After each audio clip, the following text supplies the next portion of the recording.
Hi, hello everybody. Good evening. I'm Mahalakshmi. Thank you so much for coming here. Before we go into the event, I just want to say a few words about who we are and what we do. Aranyani and myself, we started this online platform called Re-Cognising Dance around sometime around last year. We are a social media platform and we operate out of Facebook and Instagram with the same handles, Recognizing Dance. And all our events take place on Zoom. And Aranyani and I have been very invested in all things dance, and especially with the social history and the heritage and the history of dance. And we realized we need a safe space for dialogues and discussion on dance. And we started what we're all here for today, the Scholar Series. In the past, we had scholars like Dr. Saskia Kursenboom, Dr. Amrit Srinivasan, Dr. V.R. Devika, Professor Matthew Allen, Sudha Thakur. And you all, I request all of you to unmute yourselves. Can I mute? I'm sorry. I'll do it. Okay. Yeah, so we had all these wonderful scholars in the past, and we also did an event on Chandralekha on her birthday, and we invited Sadanand Menon to give a talk. But we realized all our talks and discussions were restricted to the South, and we wanted to go beyond the South. And this is our first event, and we are very, very excited to have the Pallabi Chakravorty and the Margaret Walker. It is exciting for all of for Aranya and I. We also do another series called Discouraged. In Discouraged, we discuss contemporary issues in dance. We invite young dancers to talk about what issues plague their performance and practice. And so we alternate scholar series with Discouraged. And in parallel, we are also we would like to build a database or a library with all these wonderful articles shared by all the scholars. And so we will need all your support. So continue to support us on Facebook, Instagram, and spread the word about us. Arineni, fill the gap if I've missed anything. And over to you. No, you did just fine, I think. I think you covered all the things that we wanted to say about recognizing dance. I'd just like to say before we begin that we are honored and delighted to host today's event. I mean, Mahalakshmi has already said this. From Nautch to Kathak, the hidden story, with Professor Pallabi Chakravorty and Professor Margaret Walker.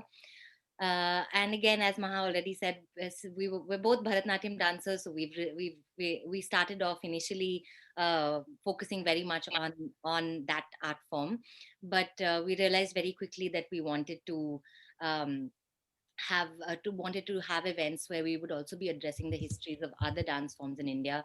And so we were very thrilled when both our speakers for tonight agreed to come onto our platform to speak. And as we were reading the material, the essays written by them, we found striking differences in the histories of Bharatanatyam and Kathak, but also quite interesting parallels between the two. And we hope to be able to bring you more histories of more dance forms in India in the coming months as well. So today's discussion will revolve around the evolution of Kathak. So it'll involve, I mean, as I was reading, there are so many things that would come under discussion today. Some of which would be the role of post-colonial nationalism and modernity, the disappearance of the women hereditary dancers and Muslim practitioners, and the need to find ancient Hindu roots, and much more. So as always, we won't be introducing our speakers since their bios are already up on our page, and we don't want to waste time with this. We want this event to be like all our events, as interactive as possible. Um, so we're just going to dive right into the questions. Just before we do, I just want to again remind all of you to mute yourselves while you're not speaking, so that there's no disturbance. We've already had a few disturbances at the start of the event.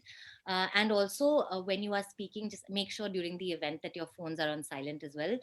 Um, yeah, these are just a couple of things. One more thing that we'd like to also just gently remind everyone that this is a safe space for dialogue and that we aspire towards critical engagement with the speakers and are absolutely okay with disagreements of all kinds on our platform, but we will be forced to intervene if we sense that there's any disrespect towards any of the speakers or even towards any of our viewers. We are very protective of all the people that attend our sessions and we'd like to keep this a safe space. Just once more, if you could all check that you're all on mute. And with that, Maha, go ahead and ask your first question. Yeah, so our first question is to Professor Margaret Walker. Right at the beginning, could you elaborate on the understanding of your understanding of the etymology of Kathak? What does uh, the word Kathak itself mean? And your paper mentions Kathak's link to the ancient past is established etymologically rather than choreographically. Could you elaborate on that as well? Yes, remember to unmute myself now. Thank you for beginning with this very crucial question. I think that this is a thread that it's interesting to unravel as we look at the history of Kathak. And I must say that the history of North Indian dance, because I think we project Kathak too far into the past. So when we say the word Kathak, we can actually be referring to several things, to actually many things. Which are not necessarily the same thing, but they're linked together through meaning, but also then there's a link through this common word. So Kathak obviously can refer to a dance, Kathak Nritya. It can refer to a dancer. It can refer to a storyteller. We have this saying, Kathak hai so Kathak, one who tells a story is a Kathak. But it also can refer quite specifically to a member of one of three endogamous hereditary communities of performing artists, the Kathaks. But then there's also the root of the word is Katha, story. Obviously, I know all of you know this. But when you look at that word, you see all kinds of other links and words and practices and so on. And some of them clearly are not related at all. So Kathakali is dance drama from Kerala. Nobody's claiming that because the word Katha is in it or Kathak is in it, that somehow there's a link to the North Indian dance. And another one, Manas Katha in Varanasi, is not a hereditary community. It's not a dance, and there's not a direct link. And yet we try to link Kathak to the past through the name.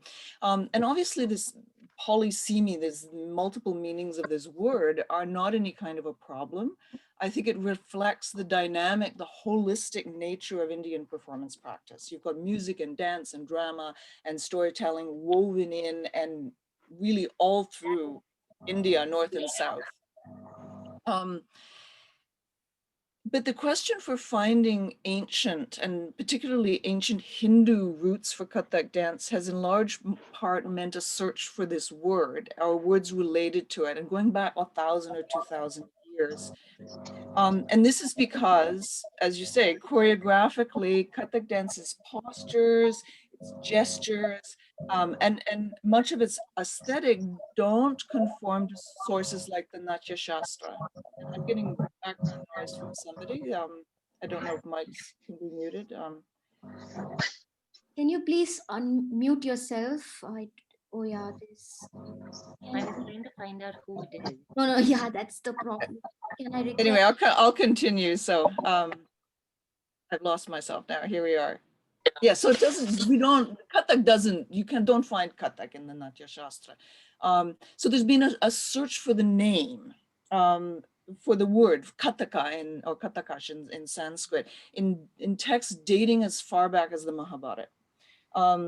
So there are actually two quotes in the Mahabharata that contain the word Kataka or Katakash. And what's interesting is that Sanskrit scholars, ones who don't have any investment in finding ancient Kathaks, they translate this as narrator or storyteller or reciter of sacred books. But in the Kathak literature, translations into English will leave the word Kataka untranslated. So emphasizing and trying to use this as proof, and I would argue misplaced proof, that the dance of today and perhaps the hereditary families of today are documented in the Mahabharata. And this idea sort of made its way into common knowledge. And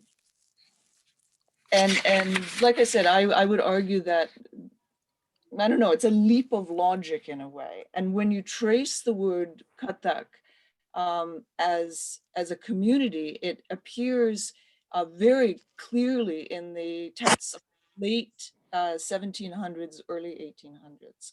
So late 18th, early 19th century. And it's very clearly connected to the families of today. But the Kathaks there do all kinds of things. They're not only dancers. They're tabla players, they're sarangi players, they're singers, they're all kinds of things. And then the dance Kathak, the word referring to a dance refers in texts in the early 1900s, 1930s. I think it's the first one I found. Somebody else may find another one, and I'm certainly open to that. So the question that comes from this, of course, is why there is such a need to find ancient Kathaks. And I think we're going to be talking a lot more about that as we go on. Thank you. Thank you so much.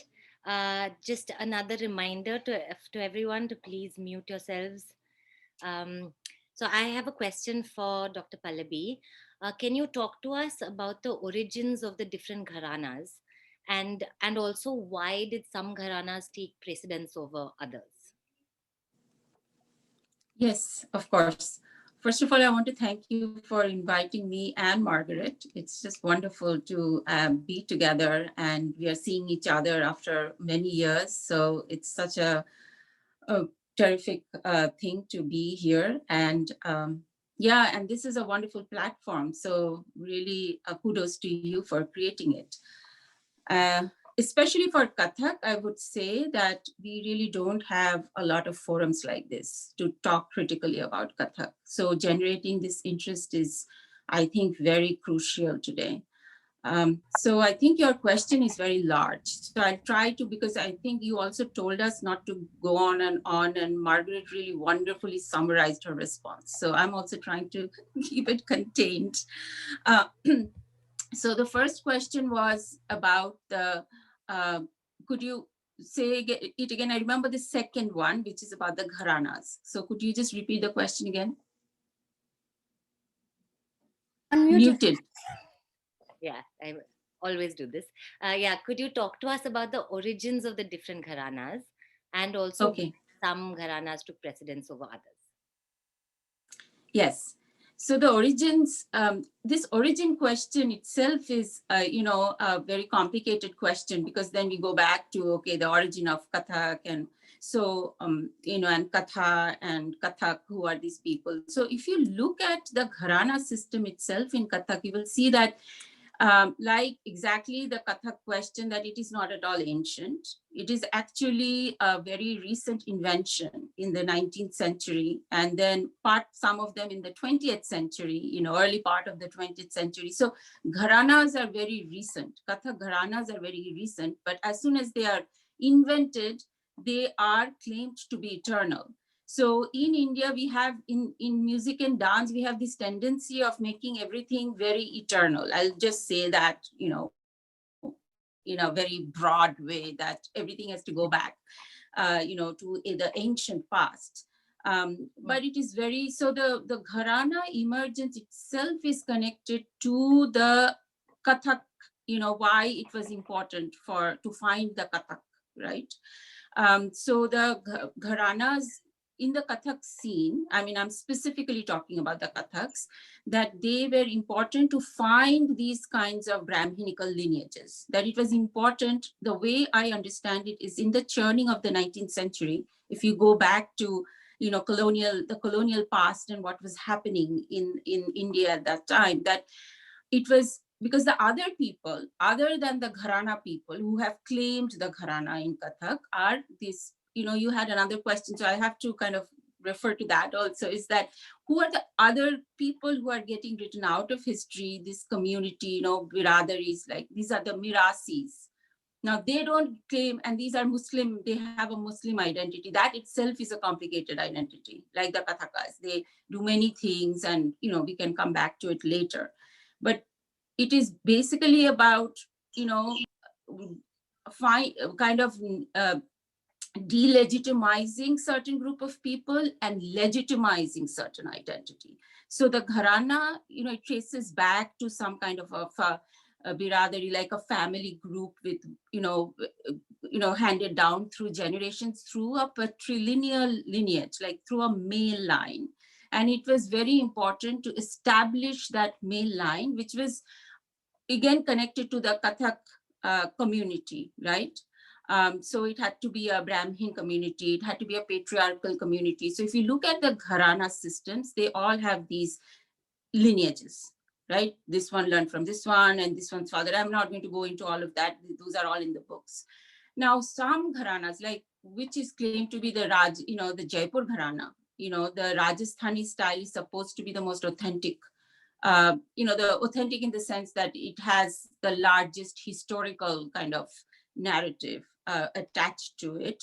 You know, that Jaipur Gharana is the oldest Gharana, you can say, but also, you know, some of the Jaipur Gharana people came to Lucknow, you know, and we know that in Asafatullah's court, those histories are recorded histories.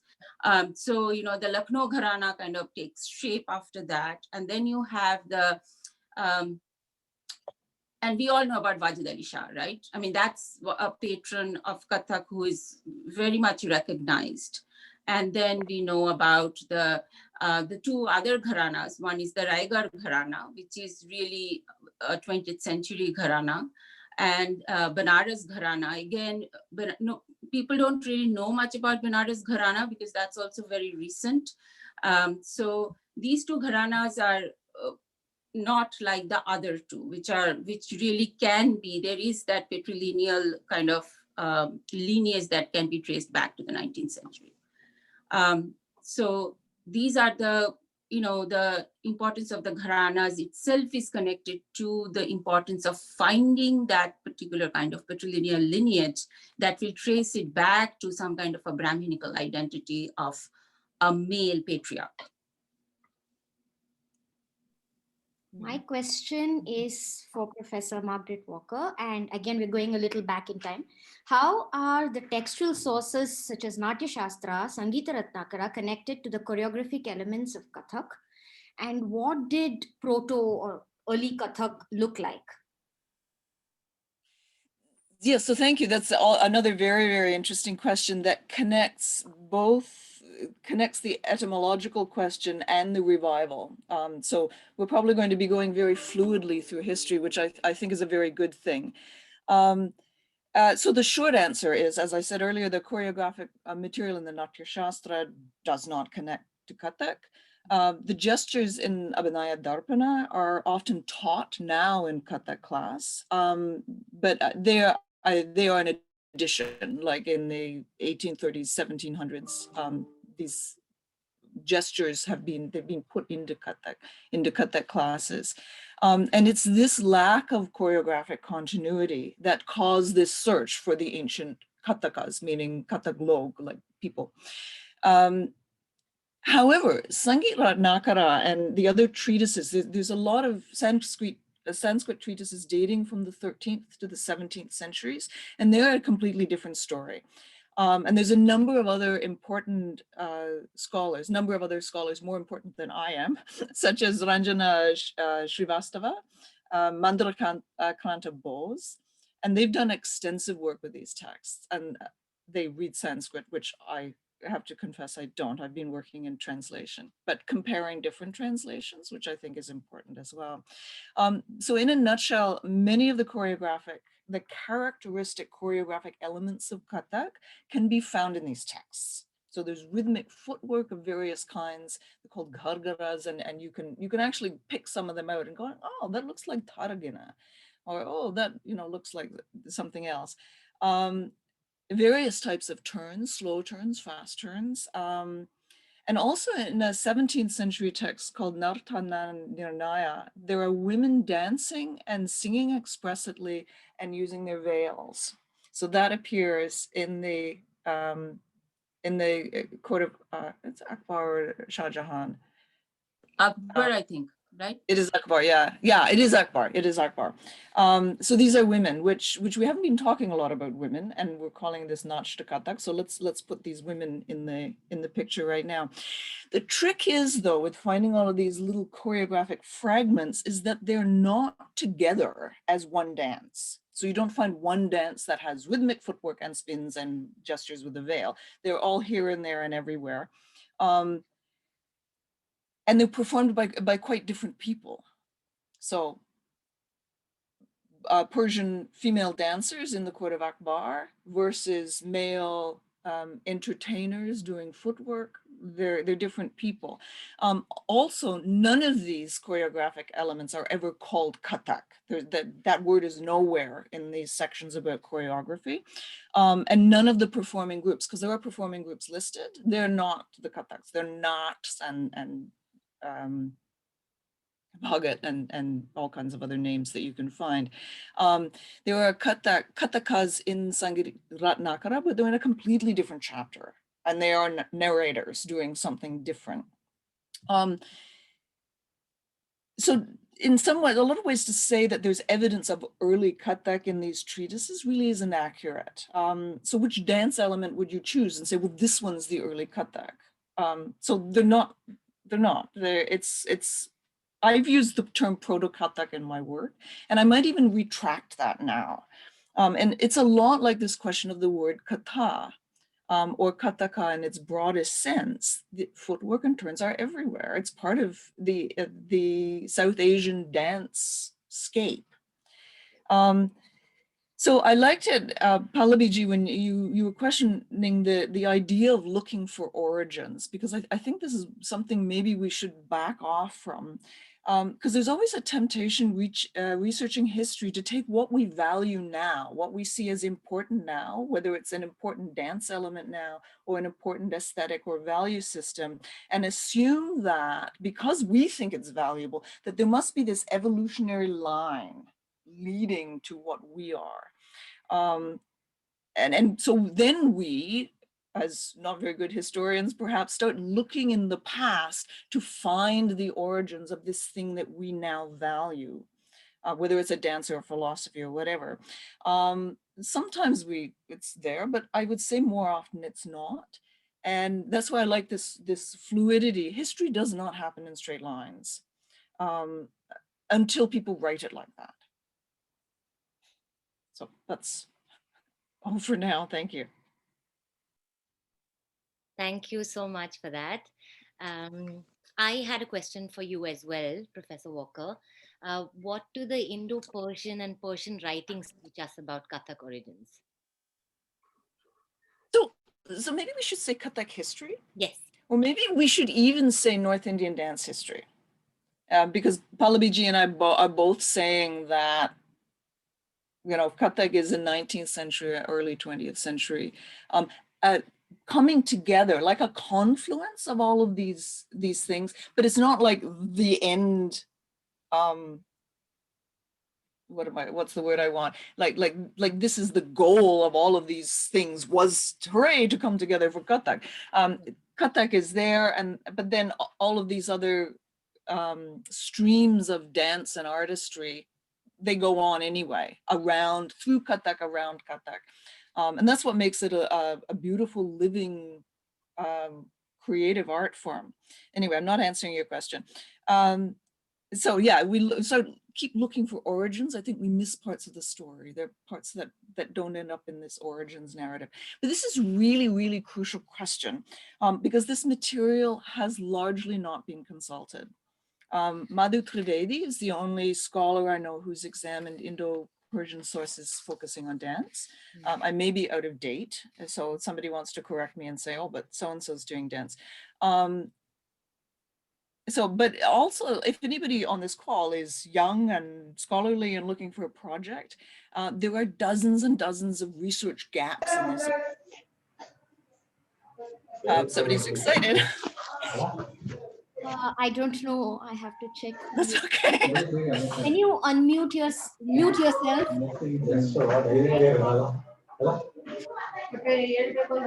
There's somebody who has not muted themselves. Thank you. Good. Yeah, thank you. I wish there was a way to do this more effectively. Sorry, yes. That's okay. No, I was going to say one comparison that's just hanging there waiting to be done is Sangeet Ratnakara and Kunyat al-Munya. Because what the Persian scholars did was translate the Sanskrit treatises, and then they often added commentary about contemporary practice. So you've got layers here.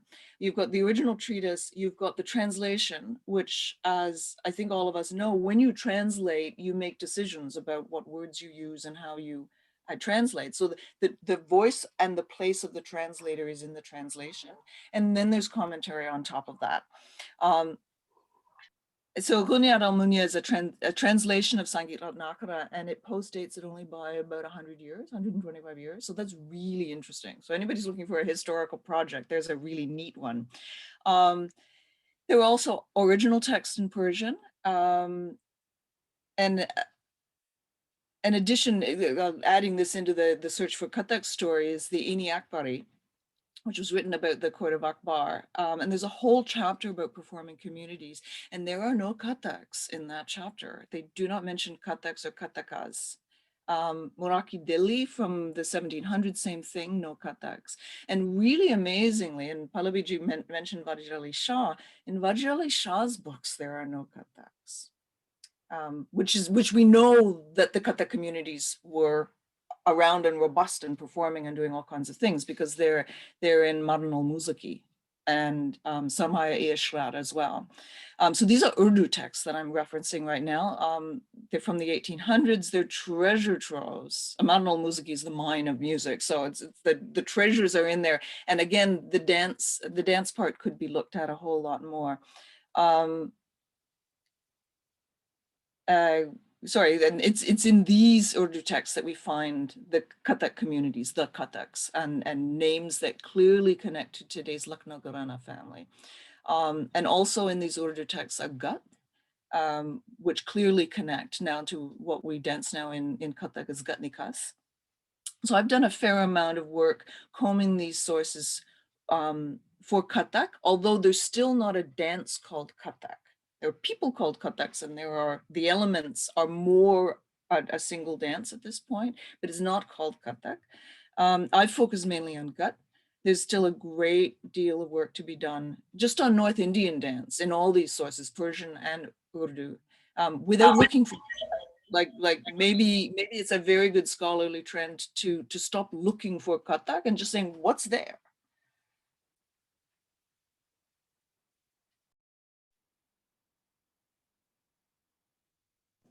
Are you?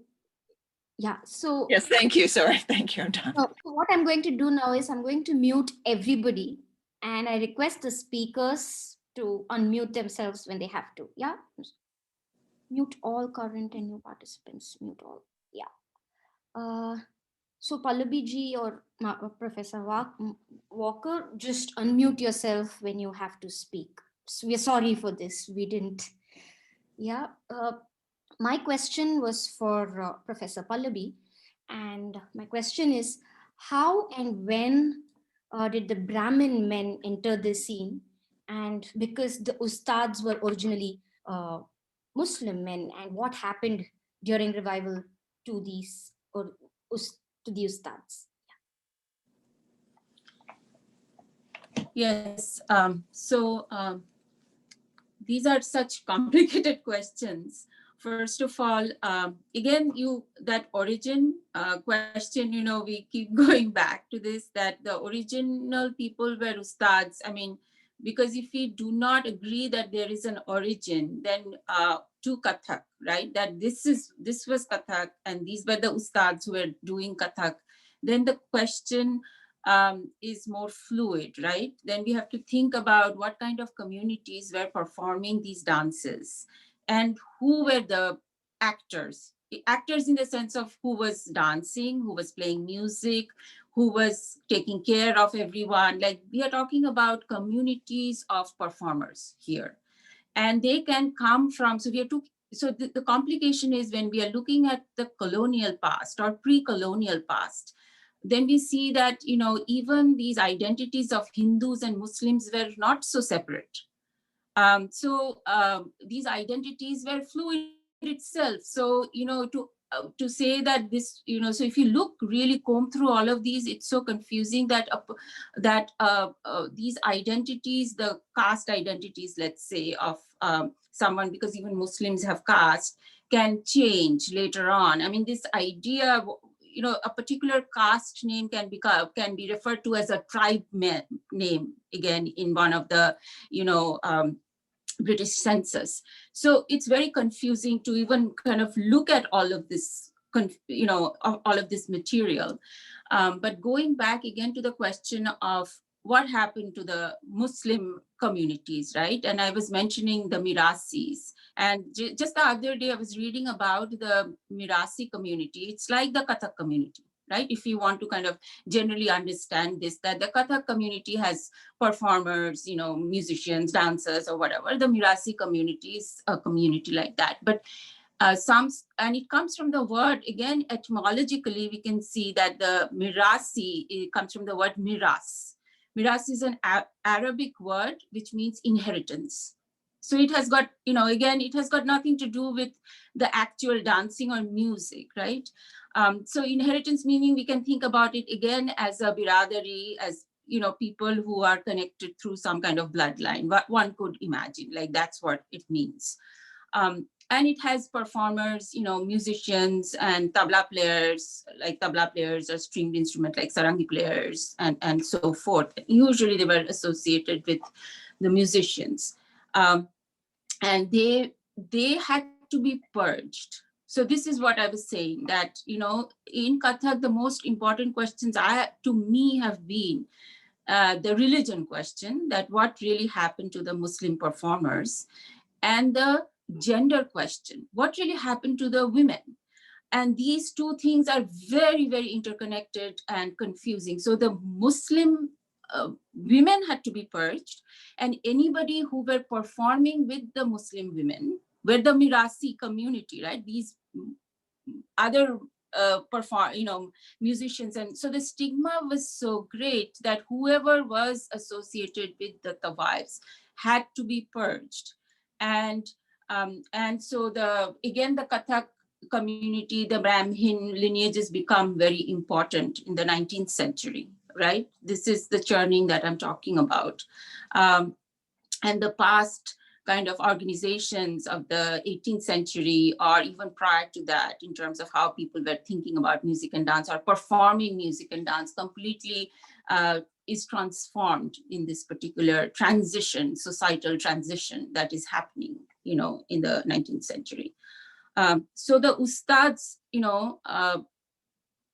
were just purged. I mean, if you want to say that, if they were considered ustads, they had, one of the other problem is that women had to legitimize themselves, I mean, through some kind of a male teacher, the way we understand it. Like, not that there were no women teachers, like the women to women transmission of knowledge was not something that never happened. It is there. Once again, if you look at the women performers and how they learned, like how the knowledge was transmitted, you can see that they also had their hereditary lineages and community transmission of knowledge, but that was not acknowledged as something that was legitimate. So then, a woman is always using a male name to establish herself in the 19th and the 20th century. So what happens is that those male names came from, more and more you see those names are coming from a Brahmin lineage. So it's this kind of purging that happens, to the Muslim community. And the Mirasis, like I was saying, it is also a very umbrella term,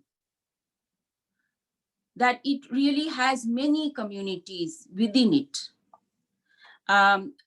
And so basically one could say that all the Muslim communities are stigmatized or purged in certain ways. I mean, it's a different story in Pakistan, I mean, I'm sure in their red light area, because now so much of Kathak, or this dance, I mean, I'm calling it Kathak, this particular kind of dancing is underground or was underground even in the early part of the 20th century, underground in the sense in the red light areas and so forth. So if we were doing this research in Pakistan, probably we'll hear more about Muslim performers who are performing and things like that. But I'm talking because of partition is the other question, story that is running through this, right? So so that's why Kathak becomes so difficult to understand, because part of the story is somewhere else. And you will probably see more Muslim communities dancing, maybe not legitimized, maybe underground, I'm sure underground in the sense of, in the red light areas and so forth. Hira Mandi is one place that people talk about, in Pakistan. So in the Indian context, yes, that's what happened.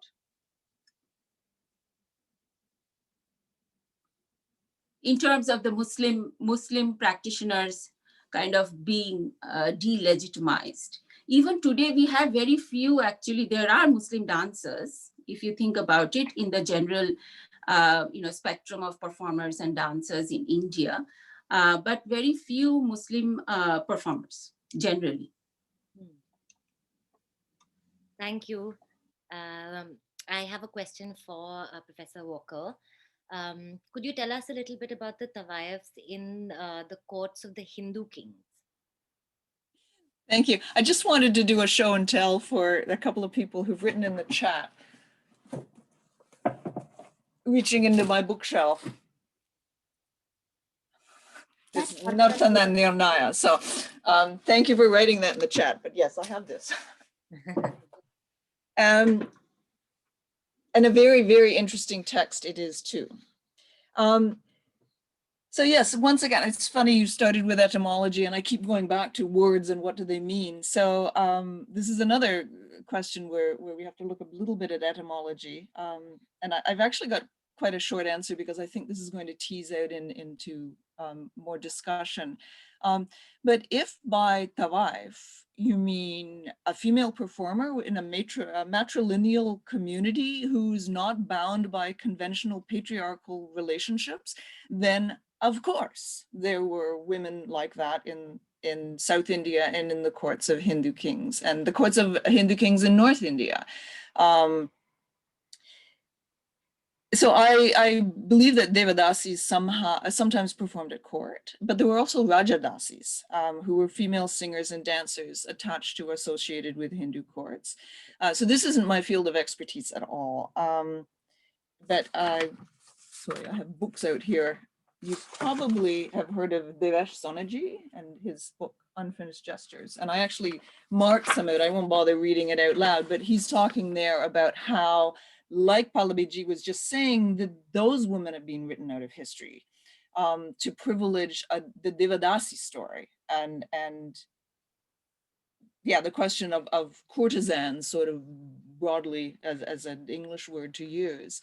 And not, I mean, we now think of courtesan and think, oh, they're prostitutes and so on. And it wasn't not like that at all. A bit more like geisha, right? Like women whose matrilineal communities are outside. I mean, they're involved with patriarchal structures, right? Because often you'd have a patron, a male patron.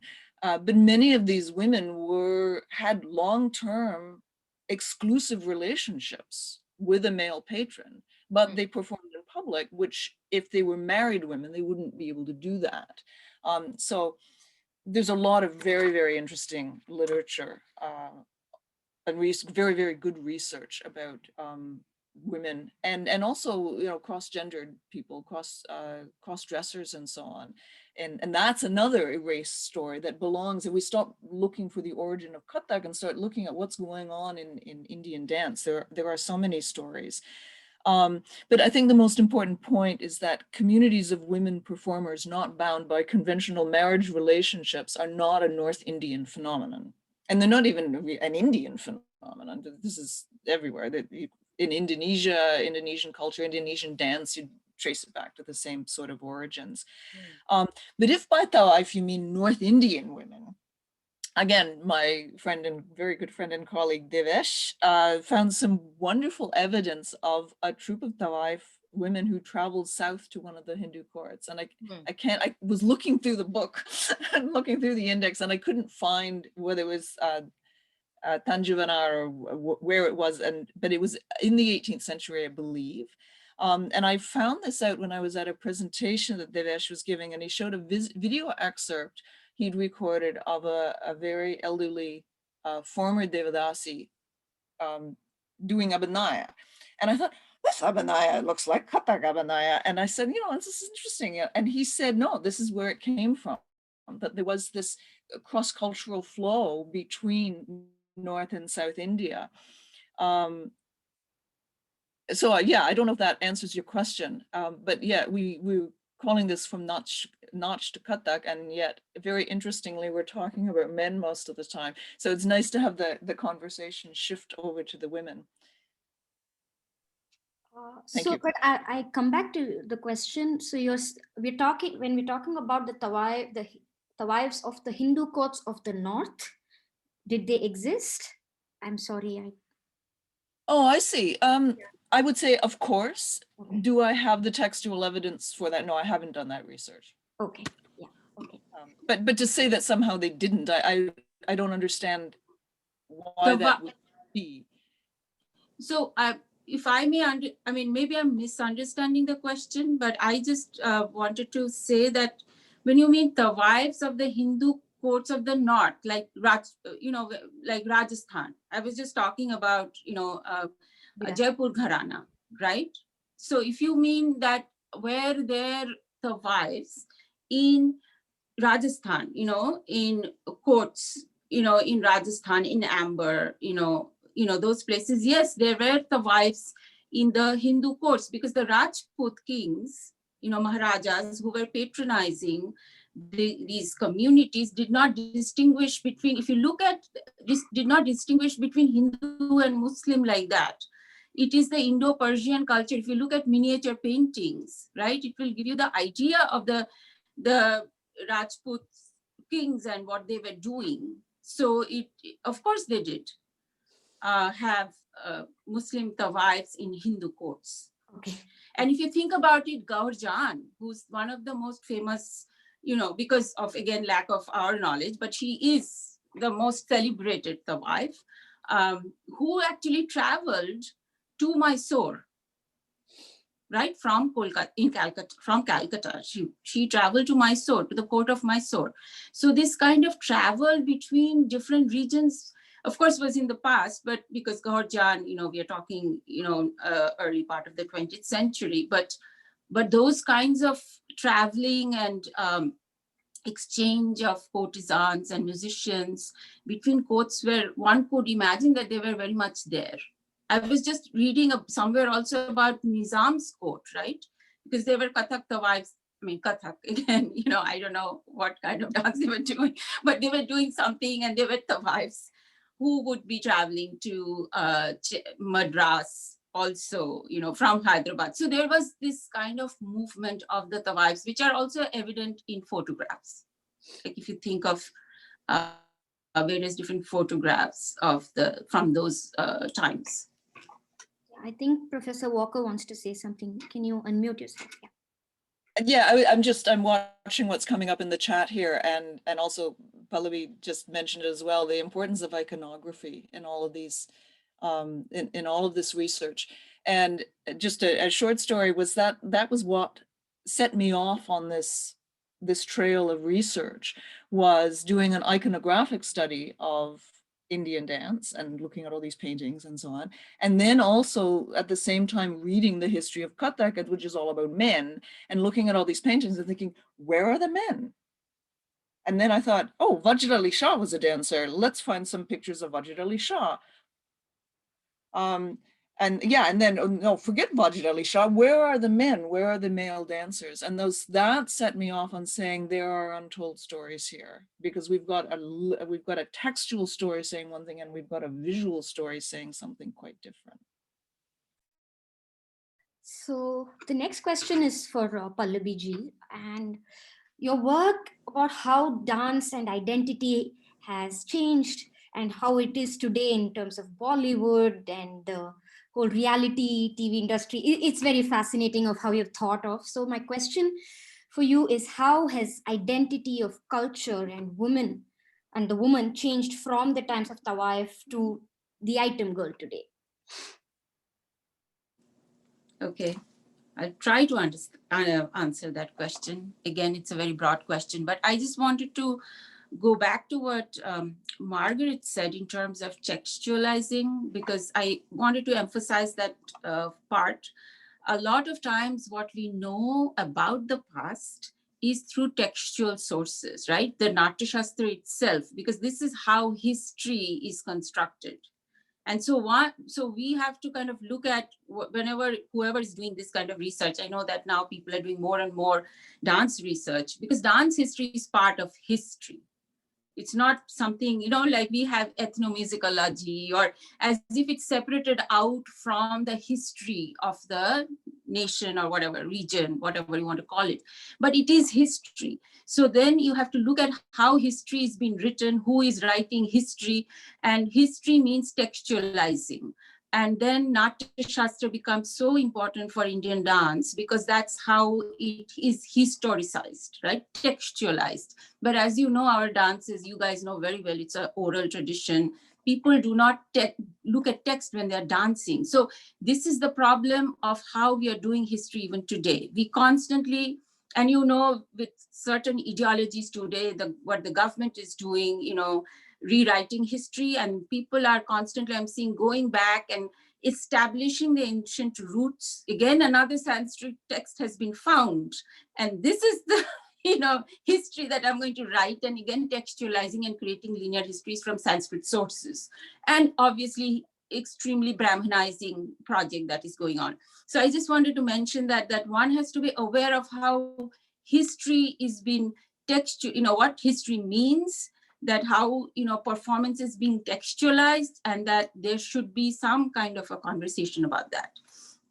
That because I'm an ethnographer, so and this is why I'm coming to your question of Tawaif and item girl, and how I've tried to look at these two identities in some kind of an interconnected manner. Especially it's through ethnography. When I started looking at the reality show performers and going and speaking with them, especially again women performers, I found that once again that kind of excess of sexuality, the kind of questions of whether they are a respectable woman, these things are coming up. And for them, for the reality show workers, for reality show dancers, and people who are doing Bollywood dance maybe, and who are also part of the reality show industry. And I was and as you know, that item numbers also have, and people have criticized the item number for excessive sexuality. And in fact, when I was presenting my work in certain conferences, there have been some kind of,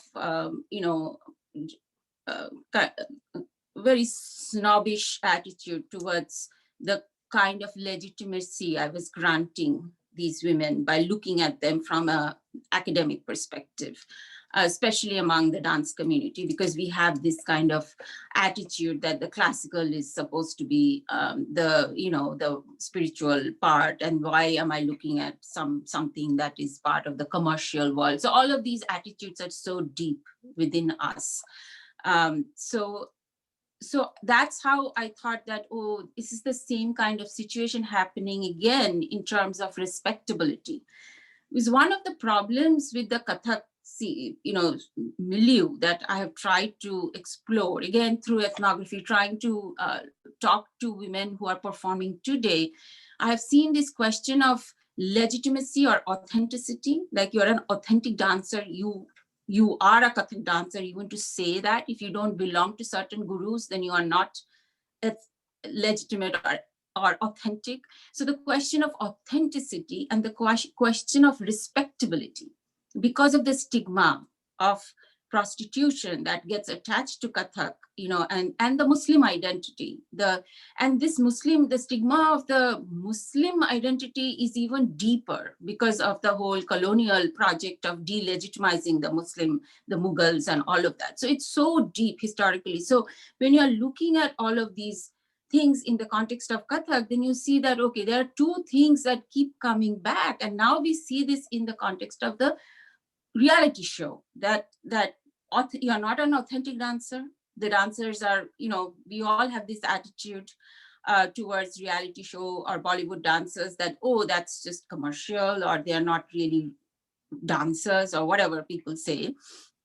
And the second one is that they are still striving for respectability because, and I have a lot of ethnography on that, that how, they are people are suspicious of their morality or their sexuality, excessive sexuality. They're dancing like the item numbers or item girls and so forth. So this is how I bring these two conversations together, that this kind of question of respectability, again, in the urban scene, because, I'm not doing my ethnography in the rural, in the rural villages where there are other issues, but a lot of these women I was talking to, more the men rather than the women, were coming from, lower socioeconomic places, or where, low caste or Muslims. Women were also coming from lower socioeconomic spaces, but they were also not, like maybe they were not going to college or anything, for their, so it's a question of economic mobility, right? That how were they kind of accessing the resources that are available? So they're not going to college. So dance becomes an avenue for them to earn a living. And the kind of social stigma that gets attached to these women because they choose to dance and tour and be with lots of different people.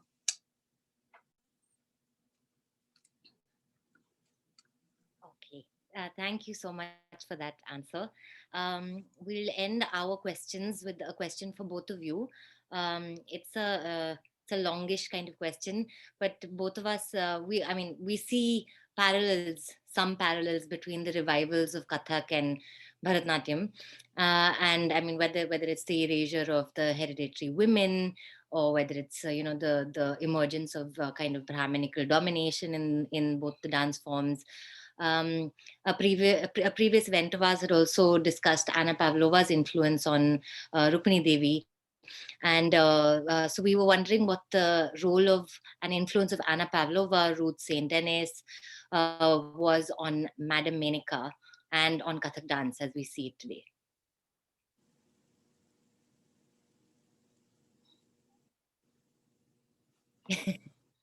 Anyway. Okay, I can say a little bit, and I will actually then open it up to Margaret, because I'll start from her, one of her observations that were very interesting. And so about Madame Menaka, that she had written about her in the context of Uday Shankar performance, right? It looked like this Oriental performances of Uday Shankar, Madame Menaka's performance. Did you write that, Margaret, because you're looking surprised? No, sorry, I was just distracted from the looking at the chat. I should probably close it. Oh, okay. So I concentrate. I'm not being good here. Sorry, I didn't look at the chat. But anyway, no, I please, read somewhere that Margaret, so I read somewhere that Margaret, because I didn't read it, because I didn't remember it. So this is the story that I was reading. Somebody was mentioning Margaret's work and saying that she described Madame Menaka's work in the context of, her dancing in the context of Uday Shankar.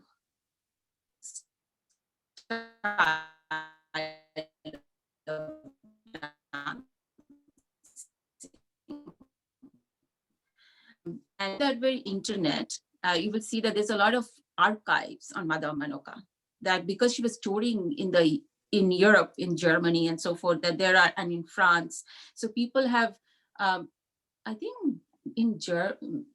maybe in this is in Britain, but I don't know which European country has created an archive on Madame Manoka's performances, videos of her performances, and then her touring kind of itineraries, and all of those things are out there. When I was writing, none of this existed. So if you look at her dancing in some of these videos, and there is a film called The Tiger of Hastinapur, where you can actually see her dancing. And then I was looking at it a few months back, and I was like, what kind of, this didn't look like Kathak at all. I mean, people can go and look at it. So it did resemble Uday Shankar's style dancing. And the music, and I've written about it also, her use of orchestral music in her dance dramas. And she was calling it Manoka Indian ballet. And so the ballet, so these questions are very interesting because Uday Shankar ballet, the ballet term was used in terms of this modernizing process that was going on with Indian dance. And then you see that, okay, she's using all of this, and the music kind of sound, obviously it's gamelan kind of, Bali or Javanese music that she's using this. And a lot, so this is what I was thinking, and I'm just sharing it with you because I'm sure there are researchers here.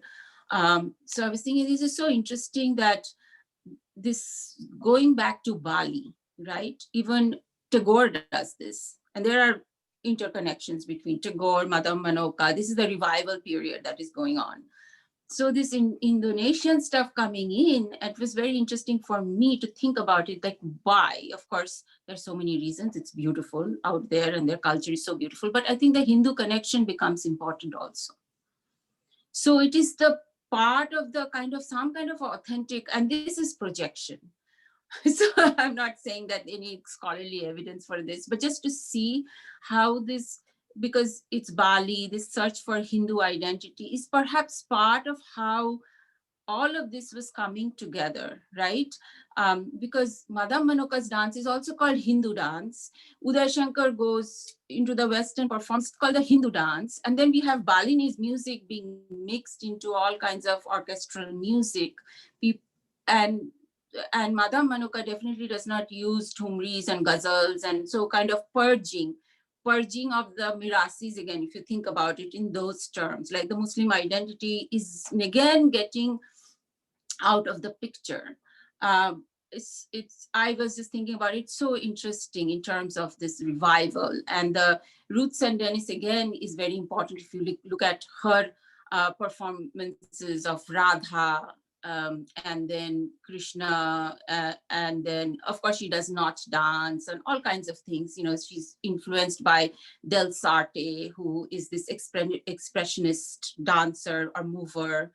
So what was happening, in modern dance in America at that time, and how that is interconnected with Orientalism and, the spirituality of the modern dancer.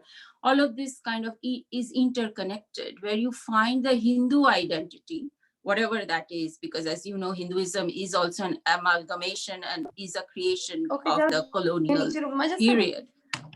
So whatever that umbrella term is kind of emerging altogether in terms of this revival, and in other words, searching for an identity, national identity, in India. That's a very complicated answer to the question. I'm sorry, Margaret. No, it's very interesting. And I wanted to say thank you to Balakrishna for putting the archive link in the chat. I didn't know about this archive either. So how do I answer this?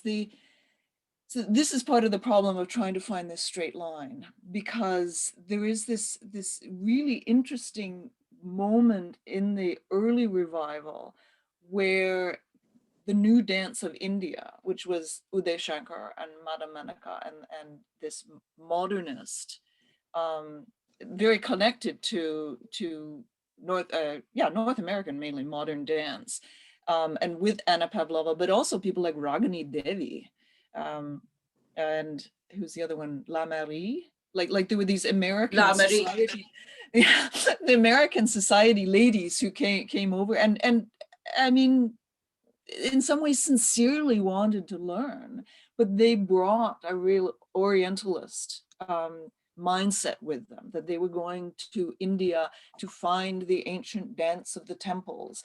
And this is Anna Pavlova's visit. She was doing a series of 3 Orientalist dances, and came to South Asia and East Asia, and I think Southeast Asia, but I haven't traced her whole trip, to find these dances so that she could learn them and then bring them back to London and choreograph them. And it's in her writings that she was really disappointed when she got to India, that she couldn't find any dance.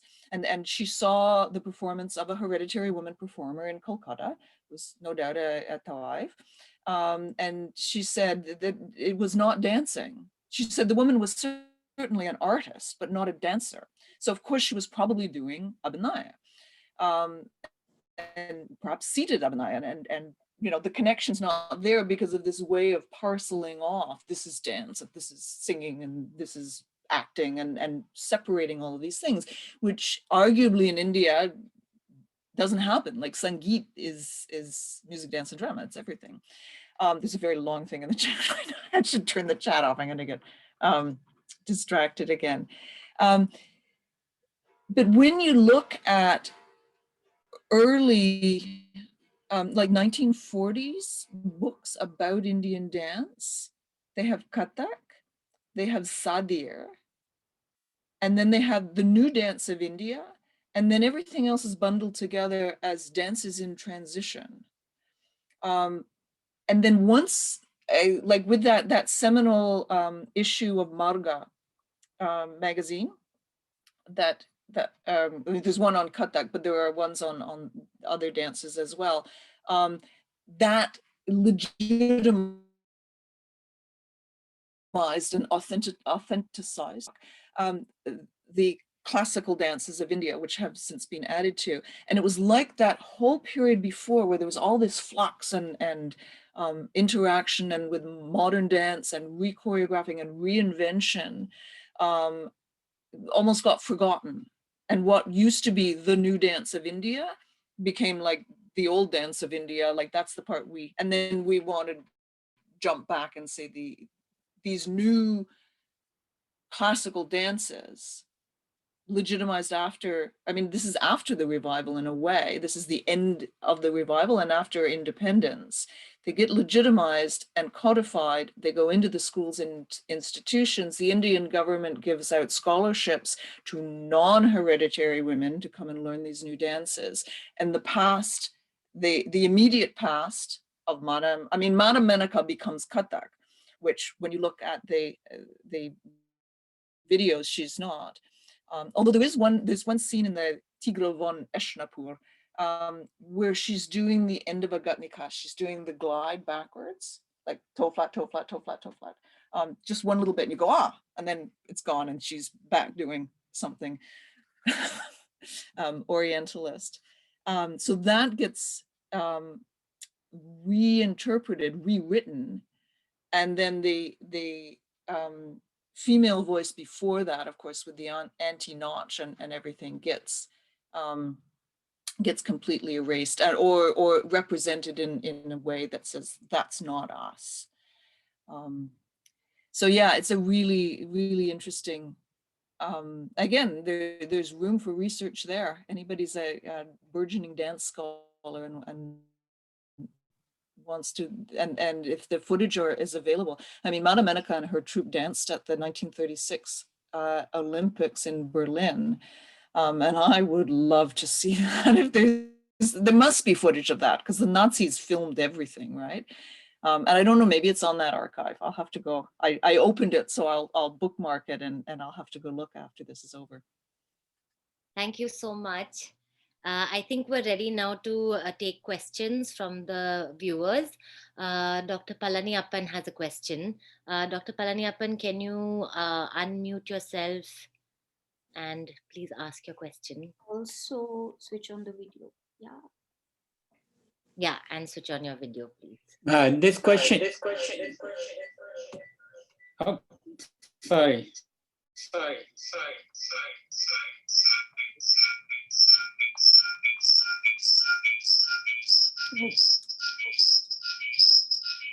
mute, if you mute yourself and probably ask him also to have one device, one either laptop. Shall we or just read his question out? If it's we can do that. Please do that. It will take too much time. Yeah, you do that, Aranyani. If you... Okay. Sorry, Dr. Palaniappan, I'm going to ask the question for you. His question is, we know that orthodox Dharma Shastras criticize severely the performance of dance and music by Brahmins. In Tamil society, before the advent of Vijayanagara rule, there were hardly any Brahmin performers of music and dance. It looks like Madhava Vidyanaranya, first Vijayanagara minister and later pontiff of Sringeri Matha, who was interested in music himself, who seems to have lifted the restrictions on Brahmins. Did anything like that happen in the Kathak world? Or did the Vijayanagara Empire influence the participation of Brahmins in Kathak? Or were there any other Brahmin leadership allowed entry of Brahmins into the Kathak dance? If so, when was that? That's a lot of questions.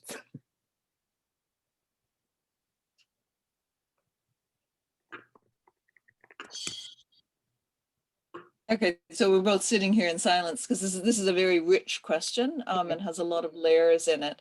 Yes. I mean, the short answer is I don't precisely know. I haven't researched this precisely. I would want to put into the discussion here that restrictions and lifting of restrictions, that this is fluid. Like it's not like there were restrictions since Vedic times and then suddenly somebody lifted them. Like what it means to be a Brahmin and this can all be quite fluid and things change over time everywhere, wherever you are. There's nothing that's fixed for 5,000 years and then suddenly somebody changes it. It looks like that sometimes when we look into the past. Again, like Pallabi said, because there are texts that are written and we look at the written text and then we think that's how it was. But maybe that's how somebody wanted it to be, right? Maybe they're not even documenting how things were. They're saying this is how you should behave yourself. Like that bit in the Mahabharata. I'm going to lose what book it's in, but it drops away from the story of Arjuna and so on to have a treatise apart about how Brahmins should behave. I'm now getting an echo here. It's like in 2002 when I went to India and you'd phone home to North America and you'd get this big echo on the phone.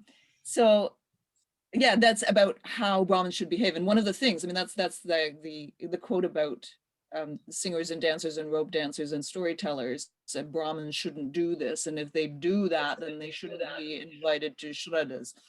But you've got to think that they must have been doing it, or else why would you write that down? So I think it's, again, more fluid.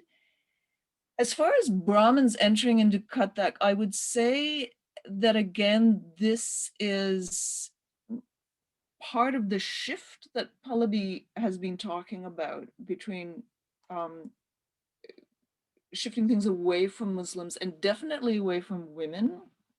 And also with the revival and then independence, you've got a movement of upper caste people into musical performance. I mean, people like Ravi Shankar, right?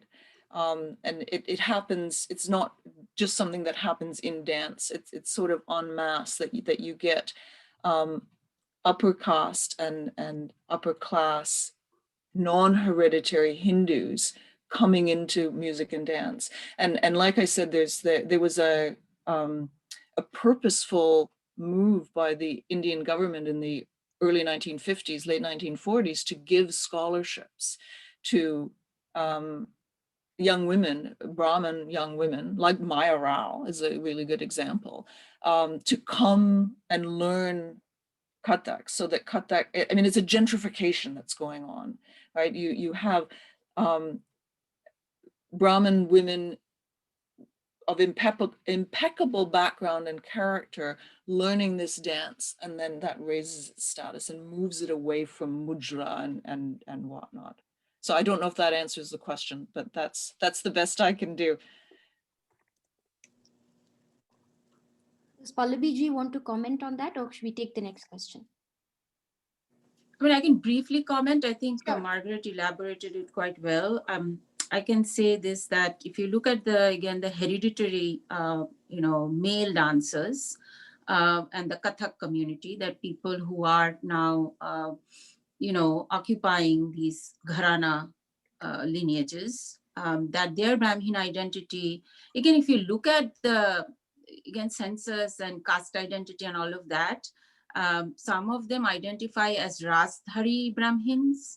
And I don't remember exactly which census, but I was just looking at some of this when I was doing my research, and I found that the Rasdhari Brahmin, but all music and dance communities were low caste. So the Rasdhari Brahmins were not high caste Brahmins. You know that Brahmins also have different high, low, different caste identities, like in Bengal, I don't want to go into all of that complicated issues. Like all region have different varieties of caste identities, and they have different permutation combinations. So not all Brahmins have the same kind of respectability, in various different parts of India. So, and all of this has been, again, changing and being revamped and all of that. So it's all very complicated there.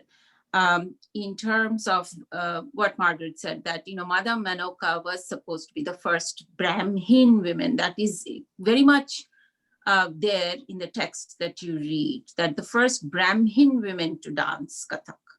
Now, why was that important to mention that she was the first Brahmin woman? Again, this question of respectability that Margaret and we've been talking about, that the stigma was so great that you wanted, it was really, we are talking about a time when even Rukmini, as you guys know, that nobody was actually dancing, right? Nobody, that's a wrong statement. People from the upper caste were not dancing at all. It was considered something, like I was saying, going underground, red light area, it was considered something that is not a very respectable thing. And it had there was no patronage of the forms, during the transition before the Indian state becomes the patron of culture and art. So it is this kind of legitimizing process that you see when the Brahmins are stepping in to give it respectability. And so the upper caste Brahmin women are now giving respectability to it.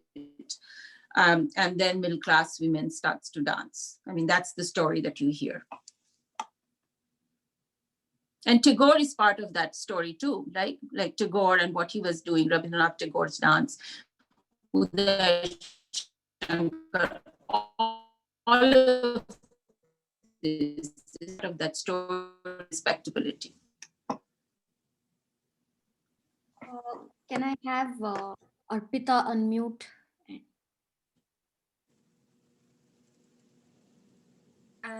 I was wondering if you guys know of anybody who's done work on early film choreographers. I know that there was quite a bit of overlap in terms of Kathak trained men mostly who were Master Gs, right? So yeah, I'm just really curious about that sort of early period, the first few decades, where a lot of the sort of sensibilities of Kathak, especially the Banaras Kharana, I think, kind of made their way into like filming Nautch. Yeah, just if you know anybody who's doing work on that, I'd love to hear about it. Thanks.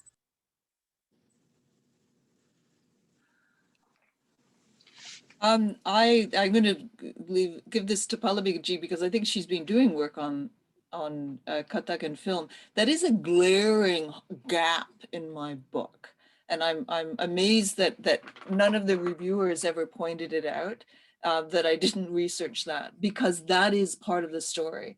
And I don't know if you know, Hari Krishnan has just come out with a book on Bharatanatyam and film dance and celluloid classicism. Celluloid classicism, yeah. And so that book needs to be written about Kathak, because there are, and this is sort of conjecture from just things that I've seen and a bit that I've heard. I think it was Gopi Krishnan did some early choreography and dance, and I think that those swift chakars that are very characteristic of Kathak, like on the left heel where you go around and around and around, I think they come from film dance. I think that that's where they emerged. Now I'm saying that without having done the research, but again, like I feel like I'm just throwing out projects. Like there's so much work that can be that hasn't been done, and the film part in today's Kathak or Kathak, I don't know, post 1950, post 1960, and how the early, because of course a lot of former Tawais ended up in Bollywood as well. They and before commercial Bollywood, they were early film stars because they could sing and they could dance and they could act, and they were all of that Sangeet package all together.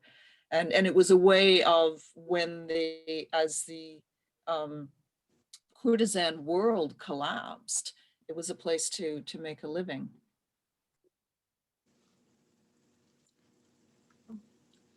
I wanted to say that there is a book out now by Usha Iyer. You might want to look at it, Film Dance, history of film dance and choreographies. And in terms of the Banaras Gharana, I found this is something that I read in a newspaper article about this male dancer, and his name was, I think I was looking at it, Ashik Hussain Khan, or Ashik Hussain, who actually was was one of the pioneers of Banaras Gharana. Sunaina Hazarilal, if people who know Kathak will know about Sunaina ji, she's just fantastic performer of the Banaras Gharana. And then it's basically Ashik Hussain's relationship to Banaras Gharana, and then he leaves Kathak and goes to Bombay Films, and then what he did, what kind of choreography he did there, and then also his contributions to early Bombay choreography. I don't know this part, researched it, but there is a connection because somebody asked about Banaras Gharana Kathak. And, like Gopi Kishan, of course, we know about Gopi Kishan's work. And also, Gopi Kishan's partner. What's her name? The fantastic, the most flamboyant Kathak dancer. Sitara Devi. Sitara Devi, thank you. Yes, Guru to Hazari Lal. Yes, Ashik Hussain, somebody wrote Guru to Sunaina Hazari Lal. So, that's something to investigate, what he was doing in Bombay Films and what kind of work. And then, Sitara Devi and Gopi Kishan, that part we know. And then Sohan Lal, who was the guru of, Saroj Khan. So Saroj Khan, very famous choreographer, and then Sohan Lal to Ashik Hussain. So somebody wrote Arshi, I think, went back to Pakistan. Anyway, coming back to Sohan Lal to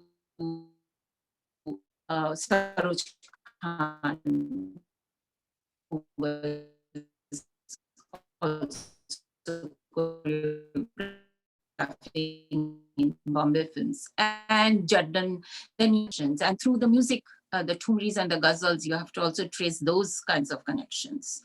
And who was singing, in these playback songs, and so there's so many things to look at in terms of Bombay Films. And my work really wasn't, doing that much of archival work of Bombay Films. In my book on reality show, I was mostly focusing on the transformation of the Bollywood song and dance sequences into reality TV, right? That particular kind of transformation that was happening.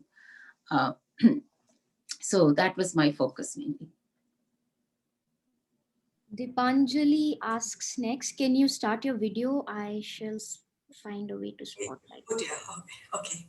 Hi, I just wanted to actually talk about this whole concept of bhav batana, abhinay bhav batana. And I wanted to know if anyone has done any research with the last of the Tawayufs in any way where you've looked at the movement quality as they would have done it. Because we've seen a lot of men like Shambhu Maharajji or even Maharajji and all doing this, Bhav Batana, but we don't really know whether that was something they learned from maybe Tawayufs, or has anyone done any research on what their kind of movement would have been?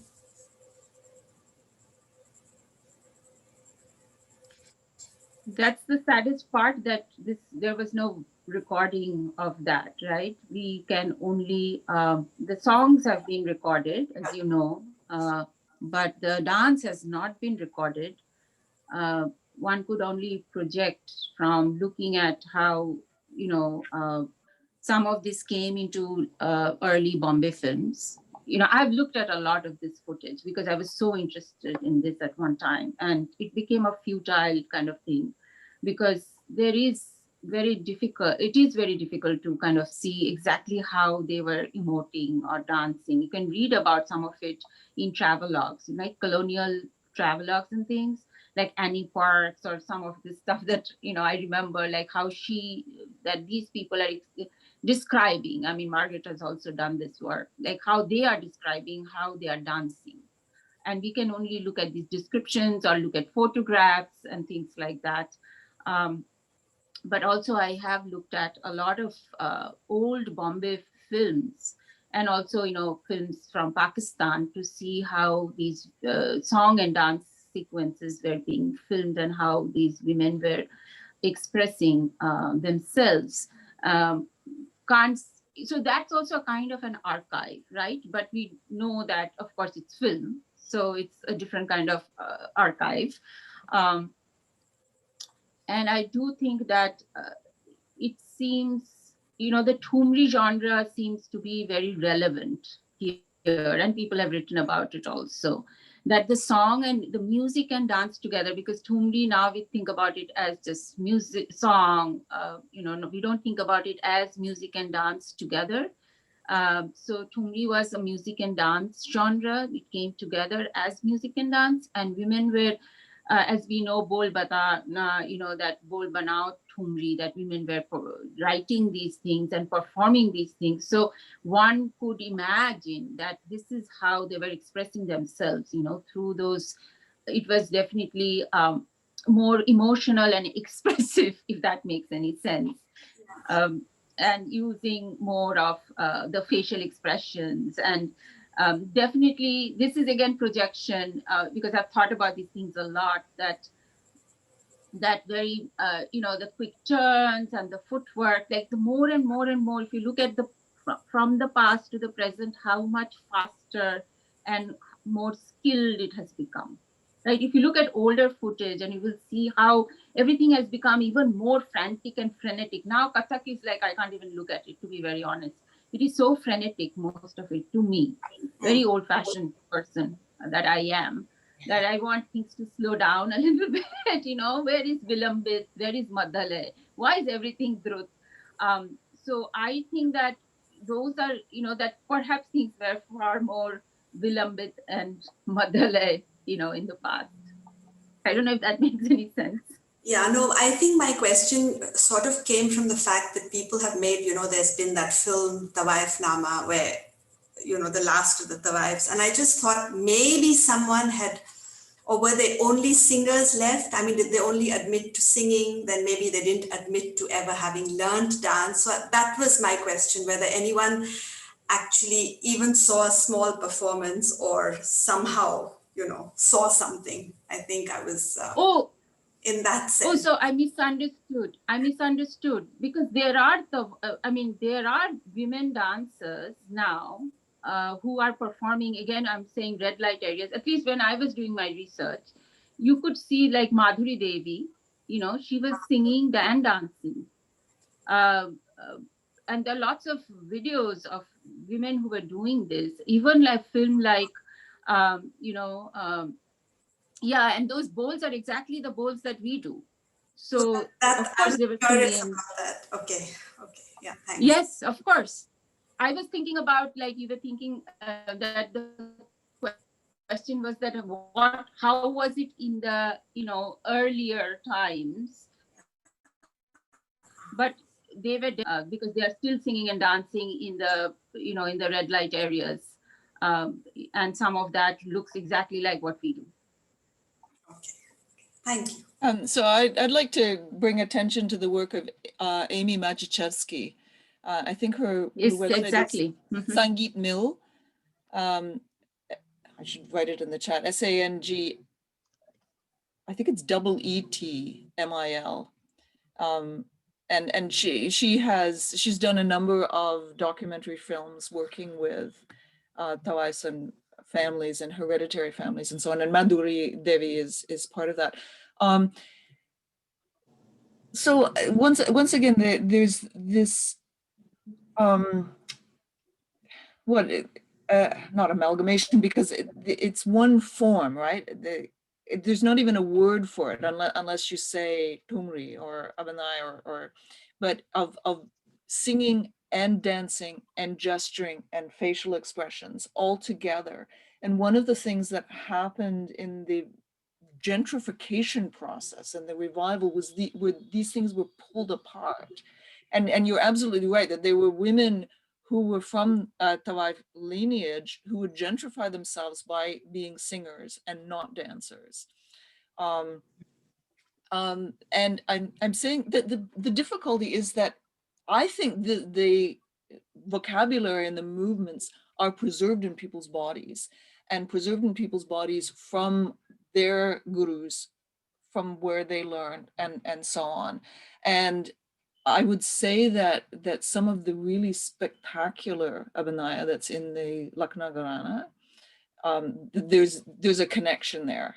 And I'm not saying that to insult anybody. I'm saying that to compliment that there's this memory of this physical archive, if you will, a corporeal archive. But it's really difficult to tease out, because if you go and ask people questions like that, they may feel like they're lowering themselves to say, yes, indeed, this is Tawai repertoire and that this is a Tawai gesture and whatnot. So very difficult to research, but I think it's there in like, there's a physical archive there. And it's in some of the most beautiful dancing you would ever want to see. Okay, thank you.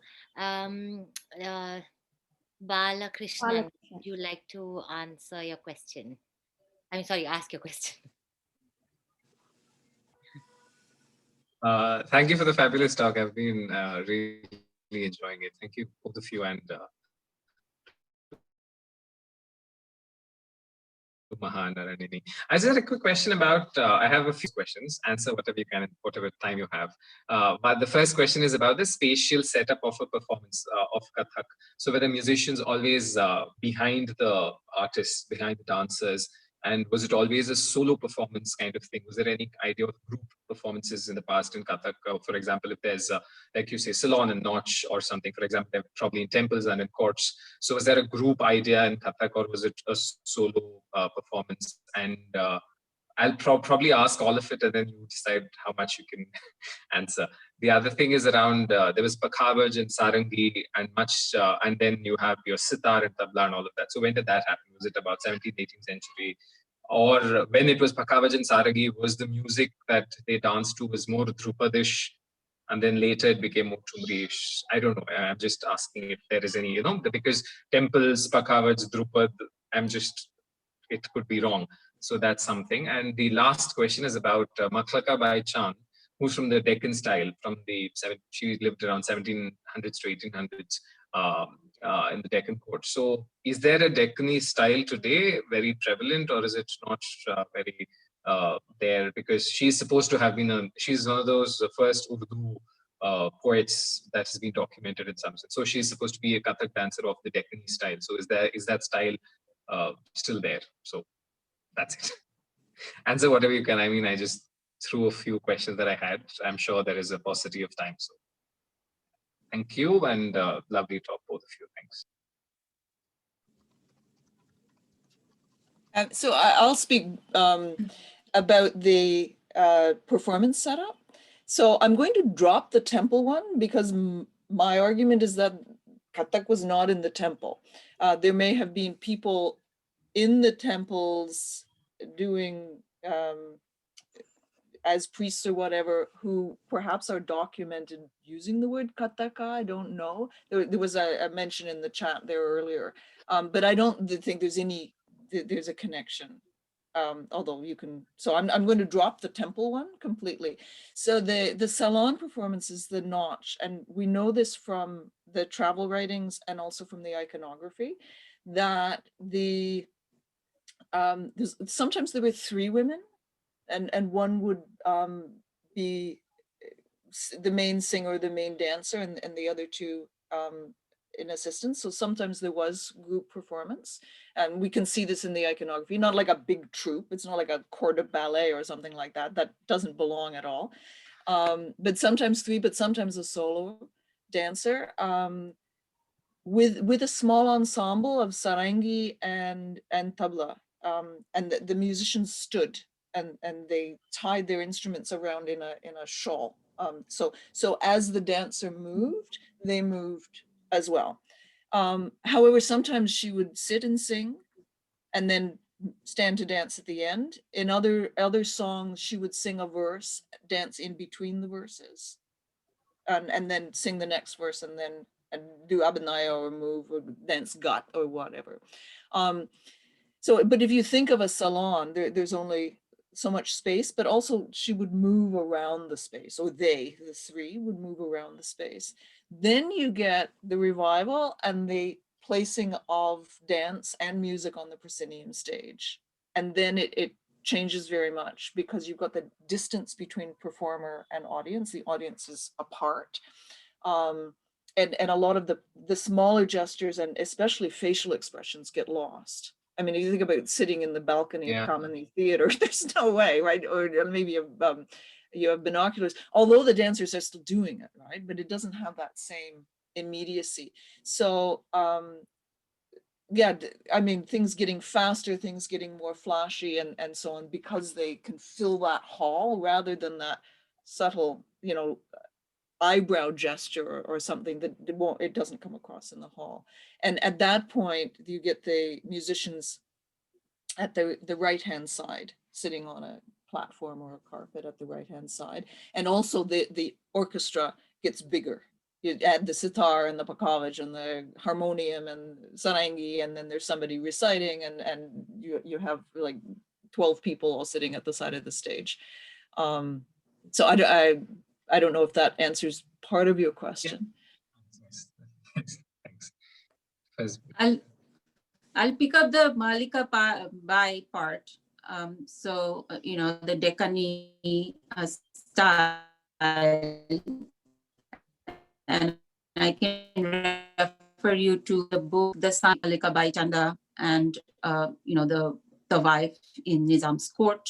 And, the first, and there is a lot of question there about what kind of dance did she do? What did it have any relationship with Kuchipuri, or was it just Kathak? Again, some of the things that we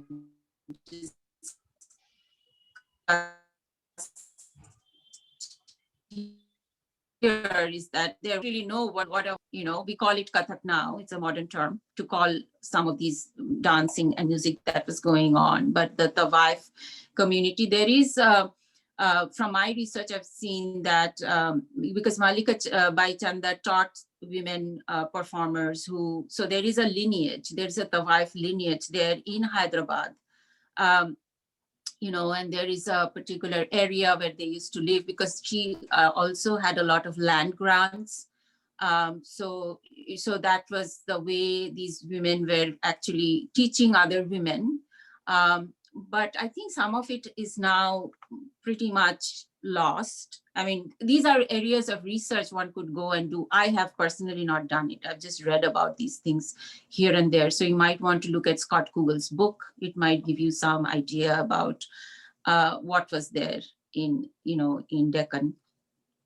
And the other question in terms of group performances, I think Margaret actually explained to you what it was.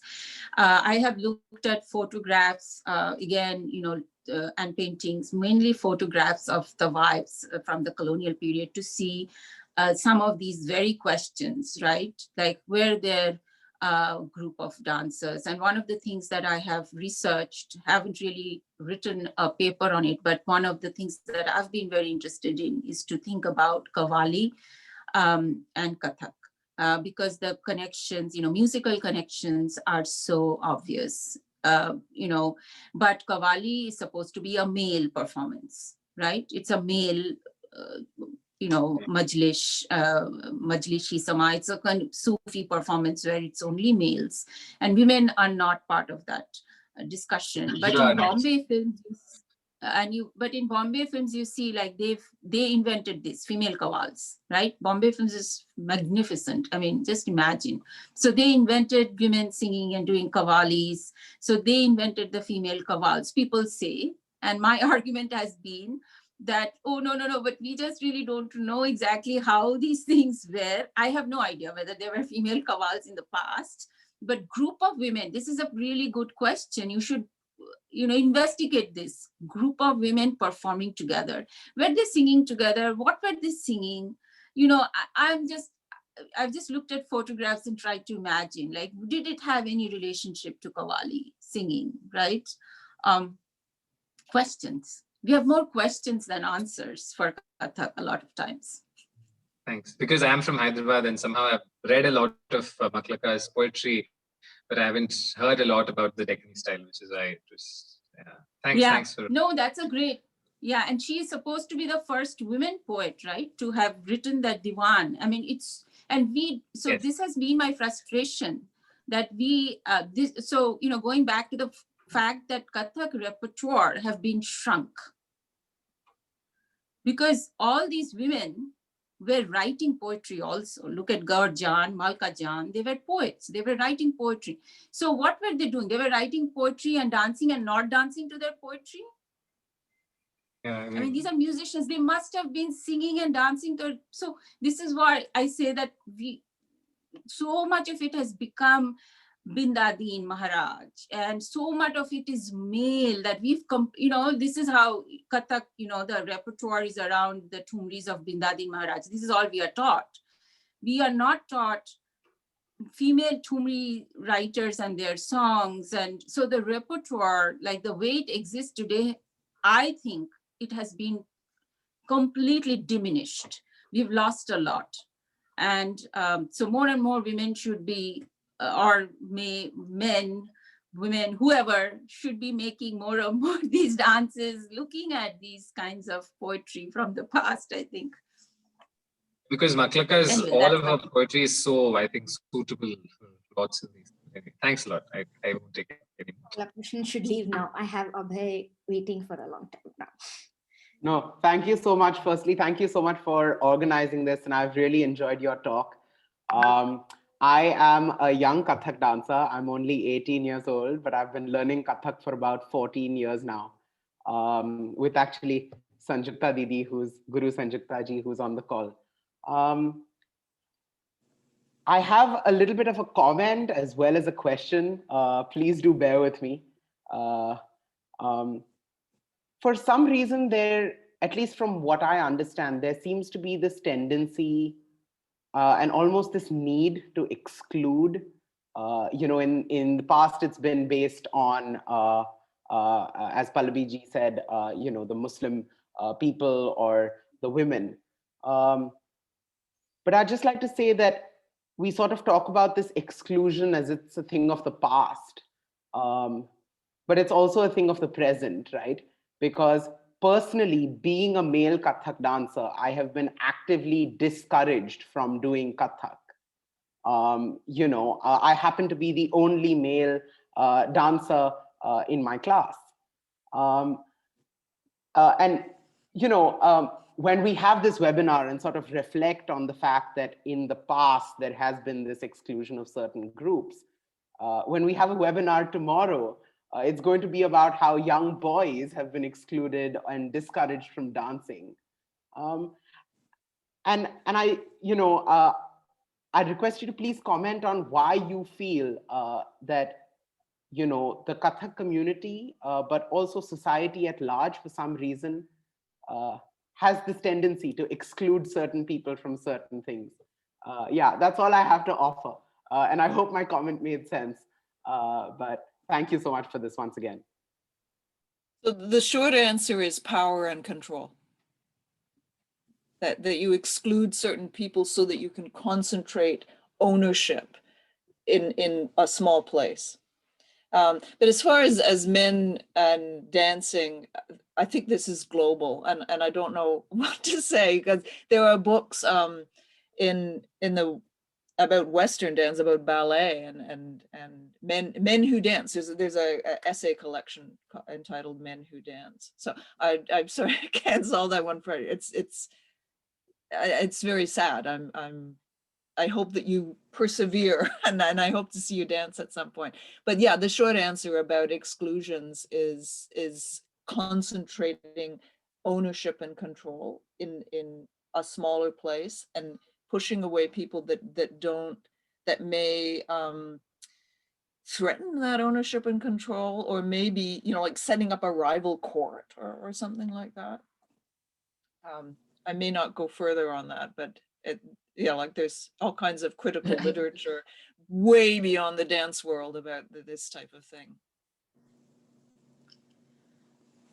I would like to add that this is a very important question. When I was doing my research on reality shows, there were actually a lot of male dancers that I was interacting with, and they were hip hop dancers.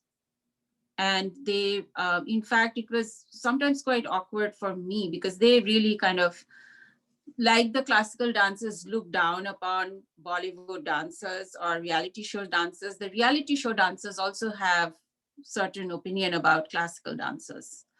And so they would make fun of male dancers sometimes because they were not going to do that kind of dance, right? Because they thought it was feminine or very artificial. It was not masculine. So the masculine, so this question of identity, right? Masculine identity, is that this is something that young males like you are also exploring, like what will I embrace as my identity? And so some of these males were exploring that identity and embracing hip hop because they thought that Indian male dancing was not suitable for them. And so then the question of what maleness is needs to be questioned here, because, excuse me, just a second, I'll have to take this call, and I'll just one sec. I'll call you back. I'm in a meeting.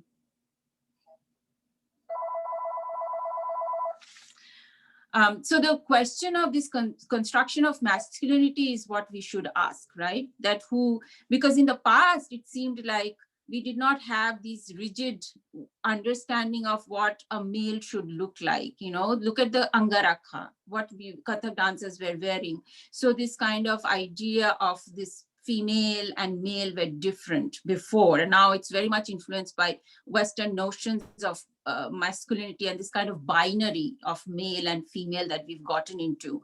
And that is influencing, I think, how we are now approaching Indian dance, and how you know, will be discouraged from it because association is like, oh, this is not really male, and this is, you know, very kind of feminine, or all this baggage that has become attached to it.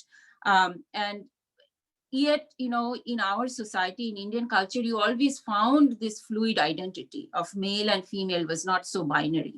If you look at the history of Kathak also, you will see that the male and these identities were not binary. There were a lot of interchange, exchange, and fluidity.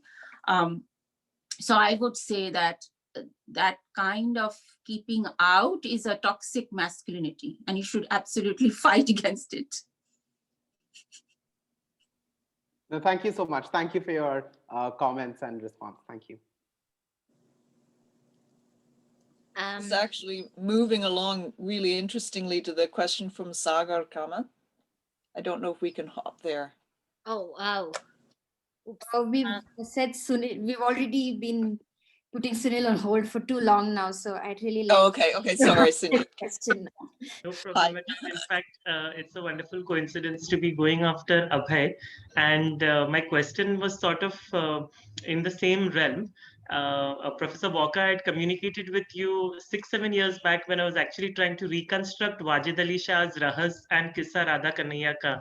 And at that time, even I had this question that he's talking about his Mutta wives and the Paris, but all the illustrations in the book, as you know, are all male dancers. And then you guided me to Kanune Mausiki, where coincidentally the illustrations were of female dancers. So that gave me an idea of how to bring it. During that time and in my research in the last few years about dancers in the Mughal times, I have come across this term Derasin. That you spoke about the Mirasins, Pallavi, the Derasin Tawaifs, and they were supposed to be even later day in Lucknow regarded as sort of the elite or the royal line of Tawaifs. And at that point in time, I've also come across reference of Taifs. So the equal existence of the male and the female dancers who were the chamber dancers, because in the Mughal court, there's no mention of dance in the court. There's only kirtaniyas and kawals who are, or rather the Brahmin and the kawals who are allowed in the court. So this has gone into the category of entertainment, which I find connection with the Afghan dancing boys. My question to you, both of you, is that have you come across something more about this? Because I find that at that point in time, there's sort of an equivalence of both the male and the female, the Taif and the Tawaif being sort of not given the prime position, and later day society has changed, but I've not managed to find much information about it other than the few stray references. So in case you could guide me, please. Thank you. Okay, this fabulous actually, and then the question in the chat is the same one. So this is a very interesting place. And what Pallavi was just saying about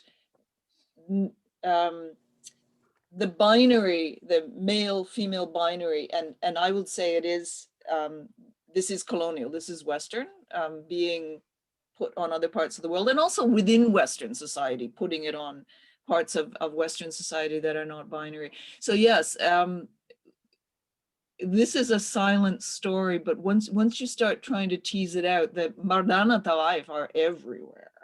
And dancing boys dressed like Tawaifs, dressed like women, are everywhere. And they're in the travel writings, and they're in the iconography. And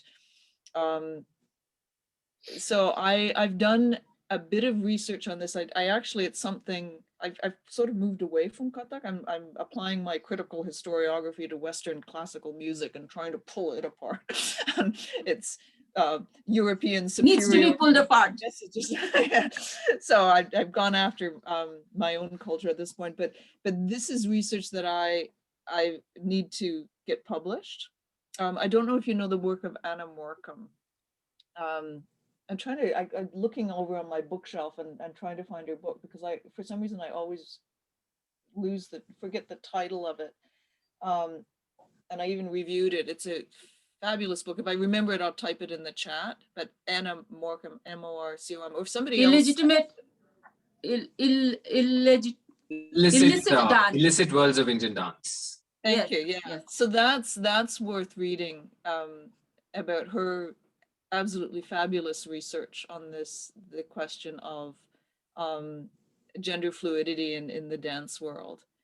But it's there in history for sure, and it's certainly been silenced. But if you, as Pallavi was saying about the Angarka and those pictures in Wajid Ali Shah's book, it's not just it's a man, but he's got a veil, right? Like he's pulling the dupatta over his head and like a woman. He's anyway, it's a fascinating area, and I feel like both Pallabi and I are all the way through saying there's so much work out there to be done, and I'm going to say this as a white person, a North American.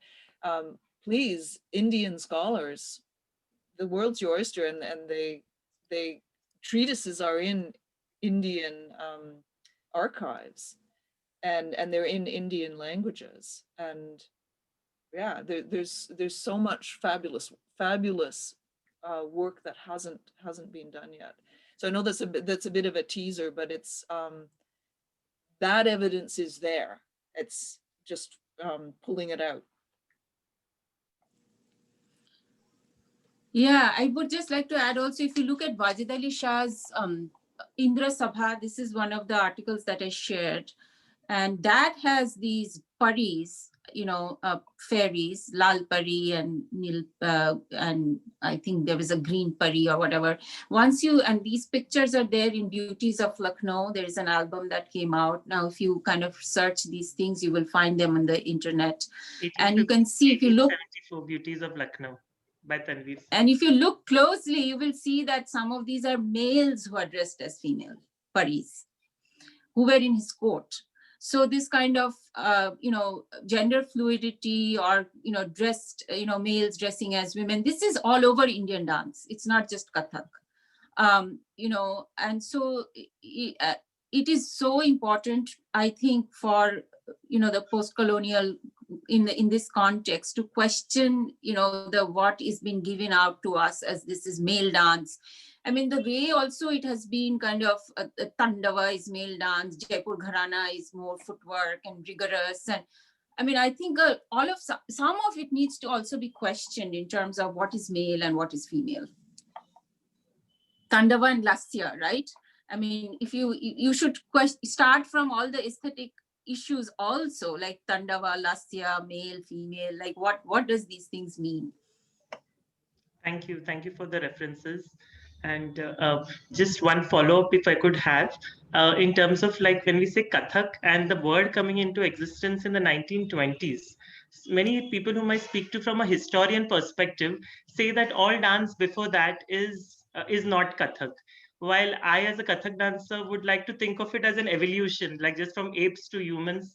So an evolution which is happening in North Indian dance. And Professor Boko, you also mentioned that to treat research as something of an evolutionary aspect, because the word Kathak has not really appeared till 100 years before 1920s is when it's been classified as a dance.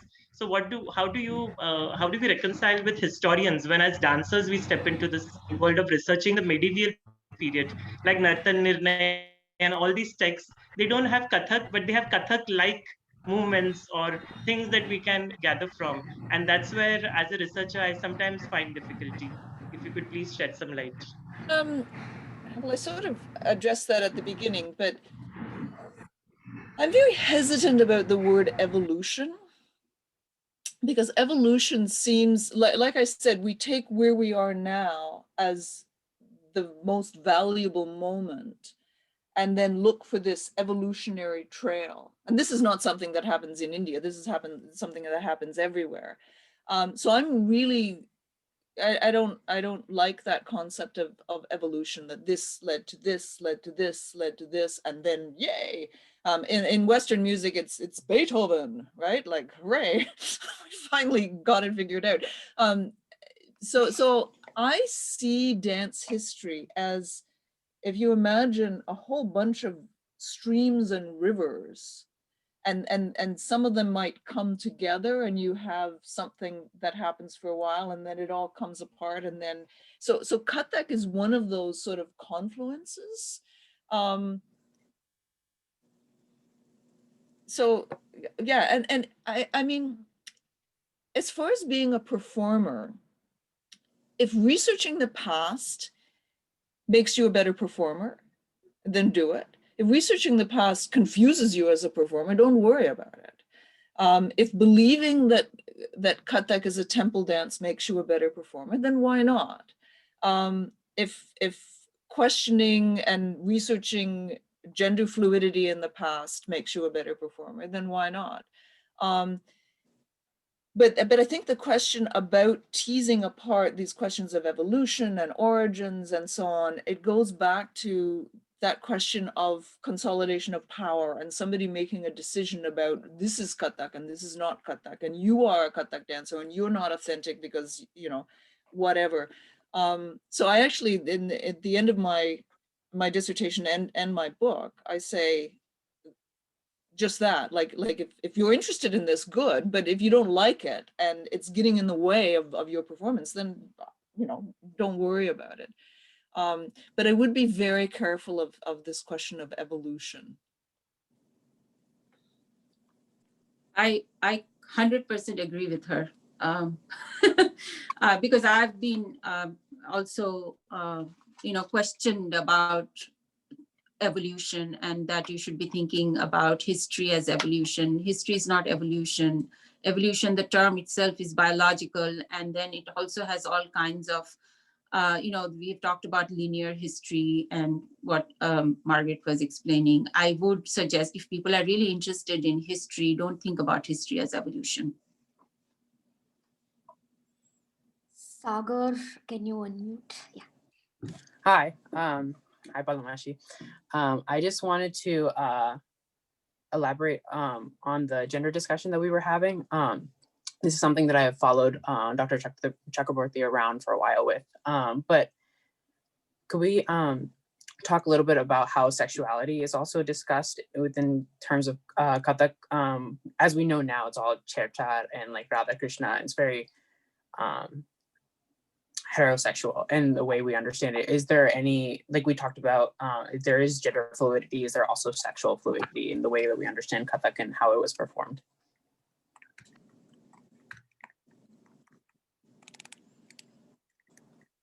I'm going to let Pallabi answer that. I have to think about that one a bit. The way I have thought about it is, if you take that erotic Cherchar aspect of it, right, and the Radha Krishna stories that are around the Cherchar, the way I think about it is that not necessarily, again, going back to Amir Khusro, who's also written about Amir Khusro, people know about Amir, look up Amir Khusro, who he is, and he's very important for, North Indian music and dance. North Indian music, he literally created so many different things, from Tarana to, Drupad and many other genres. So if you think about Amir Khusro's work also, or the Sufi aspects of Kathak, where, the males are taking on the role of the women to pine for the lover, is that there is gender fluidity actually in the way somebody is taking on the persona of the female voice. And that also, we find that in Bhakti poetry, right?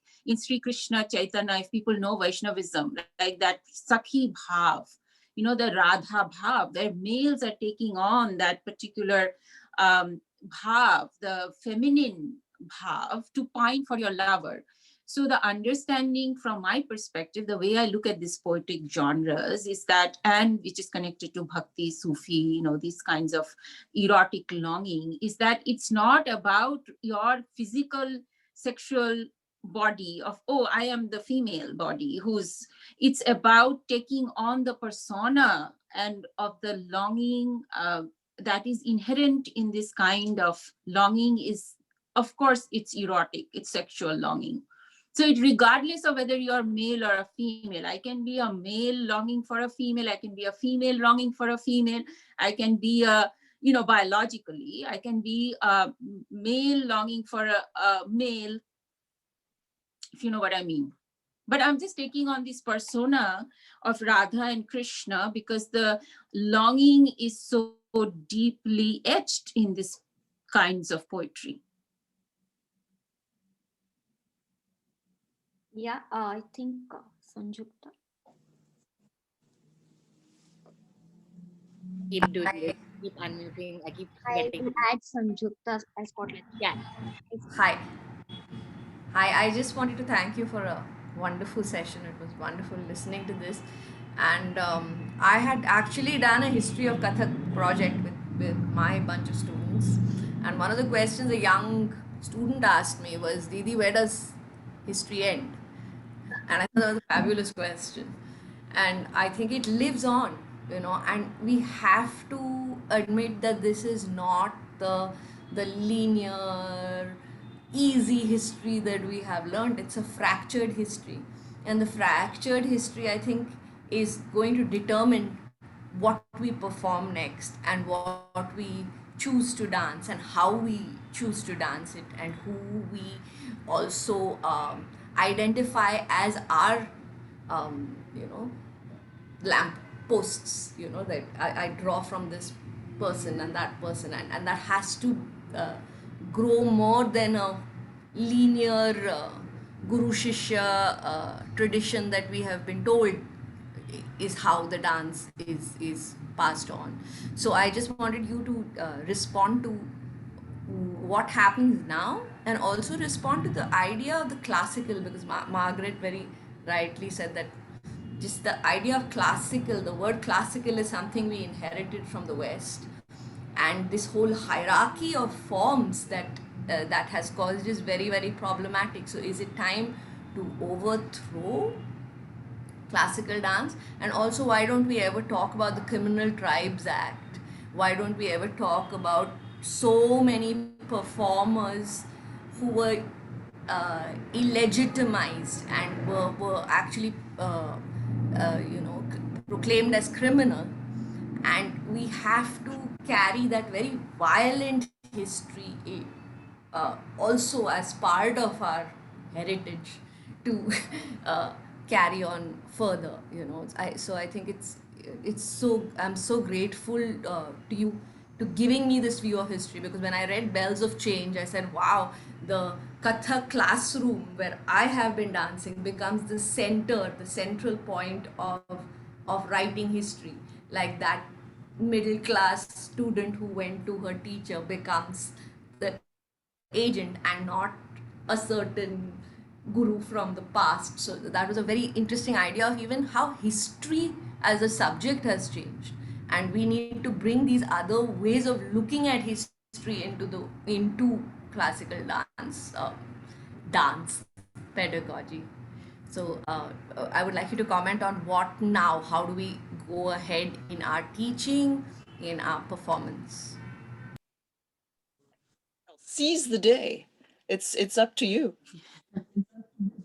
Thank you. Yeah, somebody's written, Fatima has written a wonderful, enlightening comment from you. What we're choosing to dance about now will determine the future of history, and I mean, history is ongoing, right? Like what happened a year ago in Kathak is already Kathak history. So you are Kathak history now. So yeah, it sounds like the future is in very good hands. As far as the I've just lost the name, the Criminal Act. This is in Anna Morecambe's work as well. She addresses that very, yeah, Criminal Tribes Act. She addresses that head on.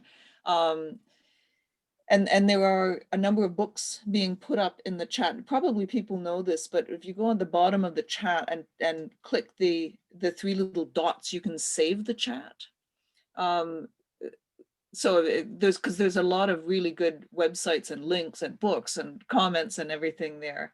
But thank you. Actually, that was a wonderful, for me, a wonderful last question to have. It's not a question from you. I think the future is in good hands. Yes, great to see you, Sanjukta. I think we've exchanged, I mean, I know we've exchanged emails, but we've never really actually talked to each other on Zoom. And next part, we'll be actually seeing each other in person, hopefully. So I think that's a great question. And I think that it is important, like forums like this is so important. I was so excited that, young people are doing this themselves, like you guys are agents. People who have created like Mahalakshmi, Ariani, that you are creating this platform so that you are now taking it in your own hands to, make people, knowledgeable about this, people who've done research. Because I initially had said that in the Kathak world, we do not have these kinds of platforms that much. That it is so important to have these platforms so that practitioners and researchers can come together and talk together and, exchange their views and things like that. It's very important because, like, I remember when I wrote Bells of Change, there was really nothing that I could base it on because there was no history that was kind of talking about some of these things. People were talking about the wives, right? I found people who were talking about the courtesans or the wives, but it was never, even now, not connected to Kathak history. As if it just exists, like the wives and courtesans, okay, this was a world. But yes, but this is connected to Kathak. and connected to, you know, all of these guru shishas and all of the stuff that we are talking about. And that was not being connected. So that, and I'm just going back to that book because that book really was, I mean, how Sanjukta read it was that it was one of those things that, okay, I was talking to all of these girls in these classrooms who were themselves feeling these issues, right?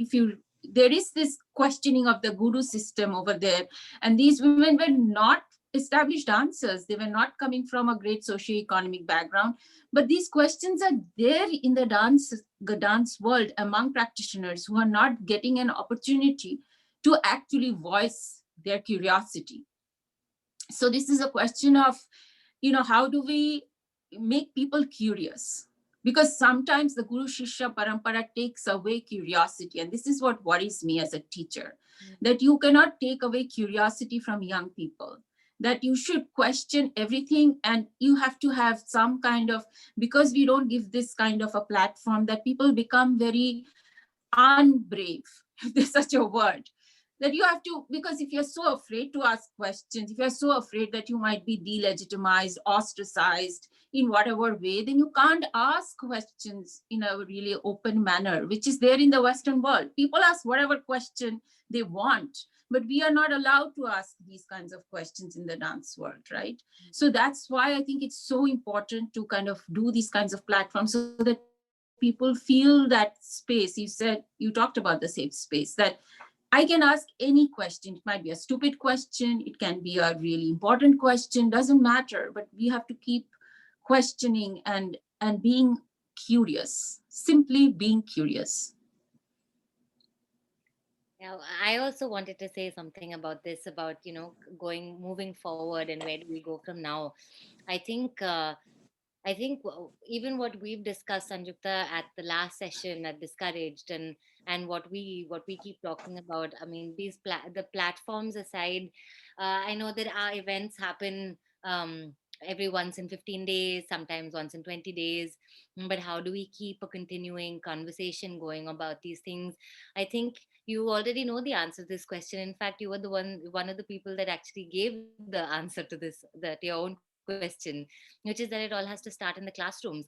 And we are all teachers now, young teachers, and we have students, so we have the responsibility to make sure that what we're imparting to them is not this fractured history. And what we do is we give the entire story, and we let them ask us questions, and let them question things, and let them, you know, not embrace the violence, but acknowledge the violence that has taken place in the past, and try to find out for themselves how they're going to navigate in that violent history. I know that as a young student myself, when the history of Bharatanatyam became known to me, I was it was quite a traumatic experience for me personally, because I was filled with guilt, and I was filled with you know, kind of, I felt lost and completely confused about uh, you know, what is it that I'm doing, and at what cost to a whole community of people this art form has come to me. And I think we just have to make sure that never happens to our students, that they never get that sudden shock, and that they're exposed to this from the start of their journey with their art forms. And yeah, that we have to start with the class in the classroom, and just carry on the good fight, or, or I whatever also they wanted call it. to add one thing, because I know some of the conversations that have been going on in the Bharatanatyam world. And I just wanted to add, and we haven't had that kind of, you know, really kind of unpleasant debate yet in the Kathak world. And hopefully, you know, I mean, that these debates can be pleasant. We don't want to, you know, create polarization and so forth. But the concept I want to come back to, you know, because being an anthropologist, I've always looked at this idea of culture. And in some of the things that how we are talking about Kathak and whatever form it may be, you know, of course, the whole issue of classical, it's such a loaded and problematic term, but whatever it is, whatever form of dance that we are talking about, everything is part of culture, right?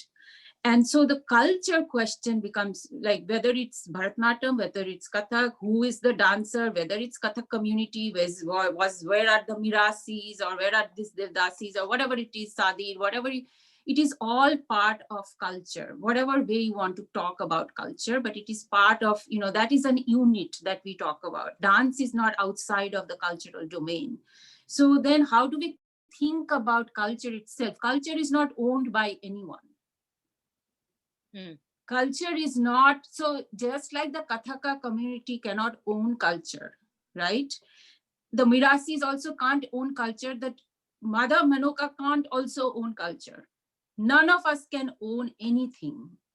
Culture is not owned, right? Culture is lived. And so if you go, so this is the question of history, right? Because when you, and that's why I was talking about that textualizing something becomes problematic if you don't look at what is lived. And what is lived cannot be owned like that. It cannot be put into a compartment. It is sedimented in the body. We talked about the body as the archive. And so once the body becomes archive, it goes into the pores of the archive. So culture is like that, a body, a social body, right? A community body. So it goes into the pores of the body, and then you inherit that. So there is no question of, oh no, I shouldn't be doing this dance, I cannot do this because it belongs to someone else. Nobody owns anything. There is, because it is about, it goes into the pores of the culture, into the pores of the social body, where nobody can say this is only mine and it's not yours. It is shared. Of course, there is competition, there is power, there is politics, there is polarization, but that's politics. These are cultural politics, right? That's cultural politics, it's about power. But the idea of culture, if you think about it, it goes into the pores of something like the social body, and that we all access it in different ways. How do we make it a more level playing field, right? So that everybody can access it. And this is what the problem was. I mean, I've always been very interested in democratizing cultural forces. And in reality show also, I'm looking at how are these women and men who do not have access is gaining access to something that they do not have access to. This is, I think, the work of, I mean, who knows what the work is for the next generation, but I think that is, because I always feel we do not know where talent is. It's hiding somewhere. And in India, there is so little opportunity for people. So I think that is where I would like to spend my time thinking about or doing something about that. How do you make it more accessible to people who do not have access? Yeah, absolutely.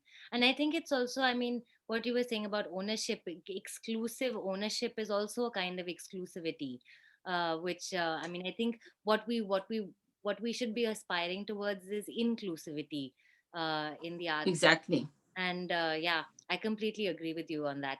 And on that note of a positive note that we all want to be inclusive, let's end the session. It's gone way beyond 2 hours when we promised that it would not. Thank you all so very much for being here and participating so I don't even know, like enthusiastically, everybody. There were so many questions and there was so much interaction, and this is what Lost Mahalakshmi track likes. of the chat, like. I know there was so much activity on the chat as well. And thank you Oh my God, yes. so much. Thank you so much, Professor Pallabi Chakravorty and Professor Margaret Walker. It was an absolute pleasure to have you both on our forum. For all the viewers, there are some of our very faithful ones that attend all our sessions, some new faces as well. Please continue to follow us. And in the spirit of inclusivity, do not attend our next event just because it's not about Kathak. So please, Odissi, though. yeah, please come for our future events. That's great. They all promise to be interesting as well. Yeah, all our events are very interesting, and at least what is lined up for the future is very, very interesting. I have actually heard your other, I mean, sometimes it's hard to kind of, as you can see, it's really early morning for me, but I have heard your other panelists. Oh, great. So it's very useful. Yeah. That's Thank you both so much. This is so needed in all Yes. areas of arts and culture. We should have these conversations all over the Yeah, world. we really hope we can bring back all our scholars together at the end of the year so that we can, all of us, look how to go ahead, because some of those questions are raised and we have to do that collectively with all the art forms, because it is not, I mean, yeah, we shouldn't be looking at all of these. Yeah. What were you saying, Aranyani? Sorry. No, I was interrupting you and adding to what you were saying. Sorry. Maha, do you want to conclude? I just want to say, please follow us on Facebook, Instagram, YouTube. I'll upload this video very soon. I have tried to make a list of all the email IDs because there's so much that came out of this conversation today. So many resources, so many books to read, so many other events are already in my head now. So many other scholars to invite. So we will try to keep up with sending you all emails out, but we are largely a social media platform. So it is easier for us to just post it on Facebook. And if all of you can follow us, it is just, we are not doing this full time and we're not professionals. We learned a lot of tech today while this was happening. So yeah, because I didn't know I can save the chat till Professor Margaret Walker told me today. So yeah. And also, I don't know if the chat got saved at. I saved the chat. No, I saved it as well, but did it get saved until that point where we saved the chat, or did we saved the point? Yeah, until that point. Yeah. Until that point, yeah. So there is so much that came out. We may lose track. I will try to collate all the resources that came out in this conversation through while it came through the conversation and in the chat box, and try to write all of you an email out and post it on our social media handles. But yeah, social media is easier for us to operate. Instagram, so Facebook is both Re-Cognising Dance. So please follow us and attend all our events, and your students as well, not just you, because that's where the future is. And we want all our students to attend. It doesn't stop with us. Yeah. Thank you. Thank you. Thank you. Thank you. Thank you. Real pleasure. Thank you both. Yeah. Thank you. And all the previous scholars, Professor Amrit Srinivasan, Matthew Allen, who attended today. Thanks to all of them as well. Yeah. Yes. Everybody actually. Yeah. Thank you. Shall I end the meeting? Yes. Bye. Let me Bye. save it one last time. Let me save the chat one last time. Yeah. How do I? Yeah. Oh, I think I have to end it, right? Yeah, you have to end it. Yeah. Bye, everyone. Bye.